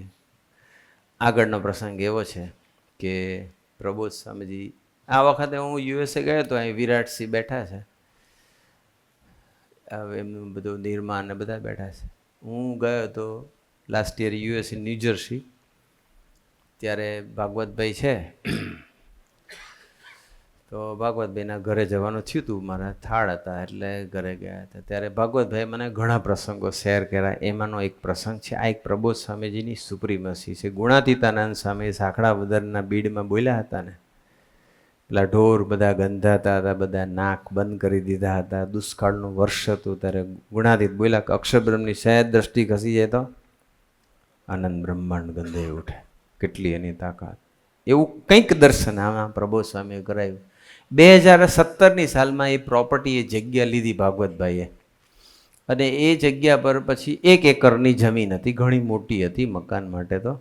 અને પછી ત્યાં ગયા, એટલે ત્યાં પછી એમને વિચાર આવ્યો, પ્રબોધ સ્વામીજી તે વખતે વિચરણમાં હતા, એટલે પ્રબોધ સ્વામી જોડે હેત, એટલે પ્રબોધ સ્વામીને બોલાવ્યા અને કીધું કે અહીંયા આપણે મકાન બનાવવાનું છે, તો તમે અહીંયા ટચકો મારો, ભૂમિપૂજન કરો. એટલે પ્રબોધ સ્વામીજી પછી ત્યાં એમને ટચકો મરાવડાવે. અને તે વખતે છે ને ત્યાં ભાગવતભાઈ મને કે કંઈ 45 ઝાડ હતા, ઊંચા ઊંચા ઝાડ, બહુ અમેરિકામાં તો બહુ ઊંચા ઊંચા ઝાડ હોય, તો 45 ઝાડવા હતા. એટલે પ્રબોધભાઈએ કીધું કે અહીંયા તમે મોટું મકાન બનાવશો, મોટું સરસ બનાવ્યું છે, તો એ મકાન તમે એ બનાવશો તો તમારે ઝાડવા તો બધા કાઢવા પડશે ને. તો કે હા, અને ત્યાં કોઈ પણ ઝાડ કાઢવું હોય તો એ પરમિશન વગર, કાઉન્સિલની પરમિશન વગર ન કાઢી શકો. તો એમને પછી કીધું કે હા, આપણે પ્લાન મૂકી દીધો છે, પ્લાનિંગ પરમિશન માટે બધું આપી દીધું છે, અને એ લોકોએ કહેવડાવી દીધું છે કે આમાંથી 32 ઝાડવા કાઢવા પડશે, પણ બાકીના જે 13 ઝાડવા છે ને એ રાખવા પડે. એ લોકો એન્વાયરમેન્ટ માટે કે એમના જે રૂલ્સ અને રેગ્યુલેશન્સ હોય એ પ્રમાણે એ આપણે કાઢી ના શકીએ, પણ જ્યાં બાંધકામ હતું એટલે એ ઝાડ 32 ઝાડ કાઢવાનું કહી દીધું, 13 ઝાડ રાખવા પડશે. એટલે પ્રબોધ સ્વામીજી એક લીટી બોલ્યા. પ્રબોધ સ્વામી કહે કે એ તો 32 નીકળશે ને, તો હાથે હાથે બાકીના 13 નીકળી જશે ધીમે ધીમે. હવે આ વાક્ય બોલ્યા પ્રબોધ સ્વામી, કાઢી તો શકાય જ નહીં. પ્રબોધ સ્વામી બોલ્યા, એમને બહુ એટલું બધું સાંભળ્યું ખરું, નોટ બી થયું, પણ એટલું બધું ગંભીરતાથી ન લીધું કે પ્રભુ સાંઈ, એમને એમ થયું કે પ્રભુ સાંઈ કહે છે પણ આ કાઉન્સિલવાળા તો કંઈ કાઢવા દેશે નહીં. અને પછી તો એમને બાંધકામને બધું શરૂ કર્યું. 33 ઝાડવા જે હતા એ તો બધા, 32 ઝાડવા તે તો કાઢી નાખ્યા. હવે બાકીના છે 13 ઝાડવા, તો એનું શું? પ્રભુ સાંઈ કહે તો 32 કાઢશો એટલે 13 નીકળી જશે. 13 નીકળશે એટલે એની દ્રષ્ટિ ખેંચી લે અક્ષરબ્રહ્મ, એટલે પૂરું થઈ જાય. તો શું થયું કે એ જ વખતે, એ જ વર્ષે, જે વખતે મકાન બન્યું એ જ વર્ષે વાવાઝોડું આવ્યું. એમાં 4-5 ઝાડવા તો ત્યારે જ પડી ગયા, એ જ ઝાડવા પડ્યા, આજુબાજુમાં કોઈના ના પડ્યા, એમના પડી ગયા. અને ત્યાર પછીના થોડા સમય પછી 2 ઝાડવા ઉગી ગયા. એમ કરતાં કરતાં કરતાં હું આ વખતે જ્યારે ગયો હતો ત્યારે મને કહે કે છેલ્લા 2 ઝાડવા વિધા છે એ હુકાઈ ગયેલા જ છે, કે ખાલી કાઢવાના બાકી છે. પ્રબોધ સ્વામી હવે સમજાય છે કે પ્રબોધ સ્વામી બોલ્યા હતા કે આ 32 કાઢશો ને એટલે બાકીના 13 તો ઓટોમેટિક નીકળી જશે. એક પણ ઝાડ એમને પડાયું નથી, પરમિશન બી નથી લીધી, કુદરતે જ પાડી દીધું. આજે એમનું હાઉસ તમે જુઓ તો એટલું સરસ છે, અને જે પ્રભુ સામે કીધું એવું જ છે. પછી મને લઈ ગયા પાછળ. આ જે હાઉસ દેખાય છે ને, આ જ હાઉસ છે. પાછળના ઝાડવા હતા. પછી મને ભાગવતભાઈ કે હું તમને દેખાડું. અને પછી છેલ્લા 2 ઝાડવા, અને એ બી એકદમ ડ્રાય. આ બાજુ ઘર બધા ઘર ઘણા હતા. બધાના ઘર એકદમ લીલાછમ. અને એમના ઘરે શું ગઈ પ્રભુ સાહેબની કદાચ એવી ભાવના હોય કે મોટી જગ્યા થાય તો આપણે અહીંયા સભા કરવી હોય કે સરસ લોન કરવી હોય કે જે બી હશે, પણ એ તો કેવી એની તાકાત સામે. બાજુના કોઈનું એકેય ઝાડવું સુકાયું નહીં, અને આમના 13 ઝાડવા સુકાઈ ગયા. સંકલ્પથી જ, ખાલી સંકલ્પથી જ. સામાન્ય પુરુષ નહીં, આ અક્ષર બ્રહ્મ છે. ઓરિજિનલ છે. બાકી એમને તો આમ તો આપણે બધા અક્ષર બ્રહ્મ જ છીએ, પણ મૂળ અક્ષર તો એક જ હોય. હા, મૂળ તો એક જ હોય ને. અને એ તો સ્વામીજી તો ઘણી વખત કીધું છે, ઘણા હરિભક્તોને કીધું છે. સતુ પપ્પા હોય કે બાણાભાઈ હોય કે પેલા ચંદ્રાણા સાહેબ હોય કે ડૉક્ટર સોમભાઈ હોય, પટેલ સાહેબ હોય, પેલા બધા સુરેશભાઈ લંડન હોય, બધા અસંખ્ય પ્રસંગો છે કે જેને સ્વામીજી કહી દીધું કે મહારાજ પૃથ્વી પર આવે તો ગુણાતીતને લઈને આવે. તો એ લોકો કે તમે આવ્યા તો તમારી જોડે કોણ આવ્યું ગુણાતીત? તો કે આઈડિયા જો પ્રબોધ સ્વામી. બધા ઘણાને કીધું છે. એ તો કીધું છે, પણ પ્રભુ સ્વામી પોતે બી બોલ્યા. 1997ની સાલ હતી, 97 કે 98. યોગેશ્વર સ્વામીનો પેલો હતું અંતિમ, પેલું શું કહેવાય, છેલ્લી વિદાય સમારંભ. સાધુ થવાના હતા યોગેશ્વર સ્વામી છે ને, પણ ફોટોગ્રાફી ને બધું કરે. તો એ યોગેશ્વર સ્વામી ત્યાં શોભાયાત્રા હતી. અમે બધા હરિધામથી બધા સંતો, બહેનો, સાધકો, સેવકો બધા જ ગયા હતા. અને પછી આમ શોભાયાત્રા થઈ, પછી સભા હતી. સભા સ્ટાર્ટ થઈ તો સ્ટેજની બાજુમાં હું ઊભો હતો, પ્રભુ સાંઈની બાજુમાં, અને પેલા કૃતાર્થ સ્વામી હતા. આ વાત છે 97ની, લગભગ 97, 98. પછી મે મહિનો પછી પ્રભુ સ્વામીજી અમને કહે કે હવે આ હમણાં સભા સ્વામીજીનું પ્રવચન સ્ટાર્ટ થશે ને, પૂરું થશે ને, પછી બધા જમવા આવશે. તો આપણે ચાલો તપાસ કરી લઈએ બધું. જો એનો વિચાર કેવા હોય, આપણને આવો વિચાર ના આવે. એ કે ચાલો આપણે જોઈ લઈએ રસોઈ આવી ગઈ છે કે નહીં, પેલા પટ્ટા બેસવાના આવી ગયા છે કે નહીં, થાળીને વાસણ બધા આવી ગયા છે કે નહીં, આપણે તપાસ કરીએ. પછી અમે ગયા. અમે સભા અટેન્ડ નહીં કરી. પછી અમે ત્યાં ગયા અને પછી જોઈ લીધું તો ત્યાં પણ સેવકો ઘણા હતા અને એ લોકોએ બધું ગોઠવી દીધું. તો પછી અમે પટ્ટા પાથરી દીધા અને બધી ડોલો બધી મગાવી લીધી, બધી રસોઈની. 2 માળ હતા, નીચે સંતો, ઉપર સેવકો. બધા ત્યાર વખતે બુફેનું નહોતું, પાથરીને બેસવાનું, પીરસવાનું. તો 3 વખત તો પંગત થઈ. અને પછી છેલ્લે અમે 10-15 સંતો જે પીરસનાર હતા અમે છેલ્લે પછી જમવા બેઠા, આમ કુંડાળું વળીને વચ્ચે ડોલ મૂકી દીધી ને બધા જમી લીધું. પછી કોઈ કીધું કે હવે બધી ગાડીઓ હરિધામ પાછી જાય છે, તો જે બધા જે ગાડીમાં આવ્યો હોય એ ગાડીમાં જતા રહે. પછી અમે 3 પાછા છેલ્લે વધ્યા. અને અમે તો ત્યાં બધાએ પાઘ અમારી અંદર 3જા રૂમમાં હતી, છેક અંદર આમ ઊભું મકાન હતું. અને 3જા રૂમમાં એક કબાટ કે પટારા કે એની ઉપર કશેક મૂકેલું હતું. અને પછી અમે લેવા બધું ભાગ ક્યાં, બધું ભાગ તો આપણી અંદર છે. અને ભાગ પછી અમે લેવા ગયા. અને મારી હાઇટ ત્રણેયમાં ફિઝિકલી મારી વધારે, સ્પિરિચ્યુઅલી તો તમને ખબર જ છે. તો પ્રભુ પછી મેં તરત ભાગ લઈ લીધી. અને ભાગ લીધી ને પછી પ્રભુ સાહેબ કે લાવો મારી ભાગ. તો હવે એ ભાગ આવી કૃતાર્થ સ્વામીની હતી. અને કૃતાર્થ સ્વામી બધા એમના ગાતરિયા કે એમનું પત્તર કે એમની ભાગ બધે અક્ષર બ્રહ્મ જ લખે. આમ બધાના અમારો નંબર હોય. પ્રભુ સાહેબ નંબર 36. પણ આ ભાગ લીધી તેમાં અક્ષરબ્રહ્મ લખ્યું હતું. એટલે પ્રભુ સ્વામીજી મેં પ્રભુ સાહેબ કંઈક લાવ મારી ભાગ. મેં તું લો અક્ષરબ્રહ્મની ભાગ. એટલે એમને ભાગ હાથમાં લીધી ખરીને વાંચ્યું અક્ષરબ્રહ્મ. એને એમ થયું કે આ તો મારી છે નહીં, કારણ કે એમની ભાગમાં 36 લખેલું હતું કદાચ. તો કે આ નહીં, ઓરિજિનલ અક્ષરબ્રહ્મની ભાગ લાવો કે. આવું મને કીધું. અને એક્ઝેક્ટ યાદ છે, એક્ઝેક્ટ. પ્રભુ સાહેબ કે ઓરિજિનલ અક્ષરબ્રહ્મ. પછી એમની ભાગ લીધી. મેં તું લો ઓરિજિનલ અક્ષરબ્રહ્મની ભાગ. પછી મને કે ખુશ થઈ ગયા, આનંદ થઈ ગયો ને. મેં તો આવું કરાવતા રહેજો. મને કે ચાલો ગાડીમાં બેસી જાઓ હવે કે. કેવા ઓરિજિનલ પુરુષ આપણને મળ્યા છે. પણ આપણે આમાં ડૂબવું છે, બસ એમના જીવનમાં ડૂબવું છે, એના પ્રભાવમાં રહેવું છે, એના મહિમામાં ડૂબેલા રહેવું છે. તો આવા પુરુષ છે. છેલ્લો પ્રસંગ કહીને પૂરું કરું. ઘણું તો વહેલું પતશે આજે, 10:30ની જગ્યાએ 8-10 થઈ છે. 8:15 આપણે પૂરું કરી દઈએ. છેલ્લો પ્રસંગ મિલેનિયમનું યર હતું, 2000ની સાલ.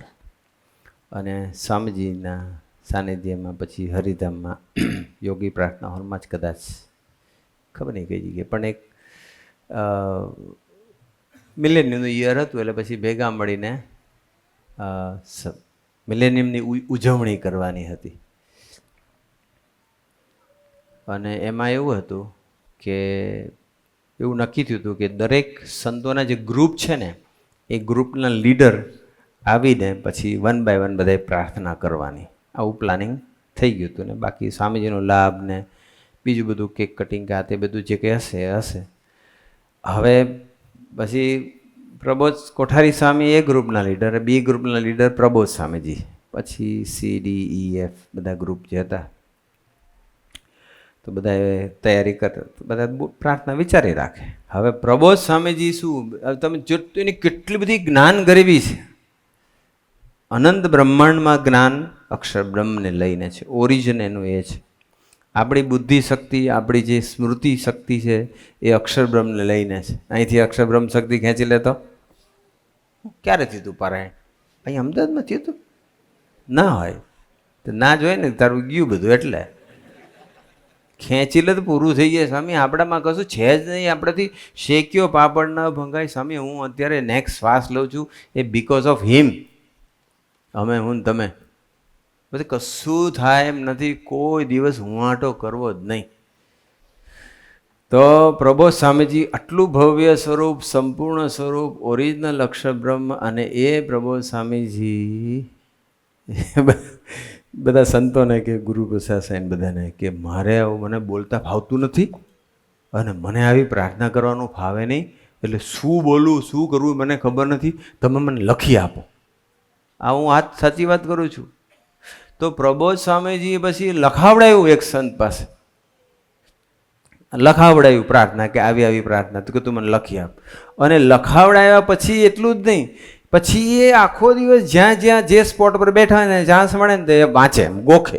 એટલે કે લાંબી 10 પાનાની નહોતી, 1 પાનાની હશે માંડ, 1 પેજ. તો એ આખો દિવસ ગોખે, આ લીટી આ લીટી, જાણે પરીક્ષા આવી હોય ને ગોખણ પટ્ટી કરે નહીં તે ગોખે.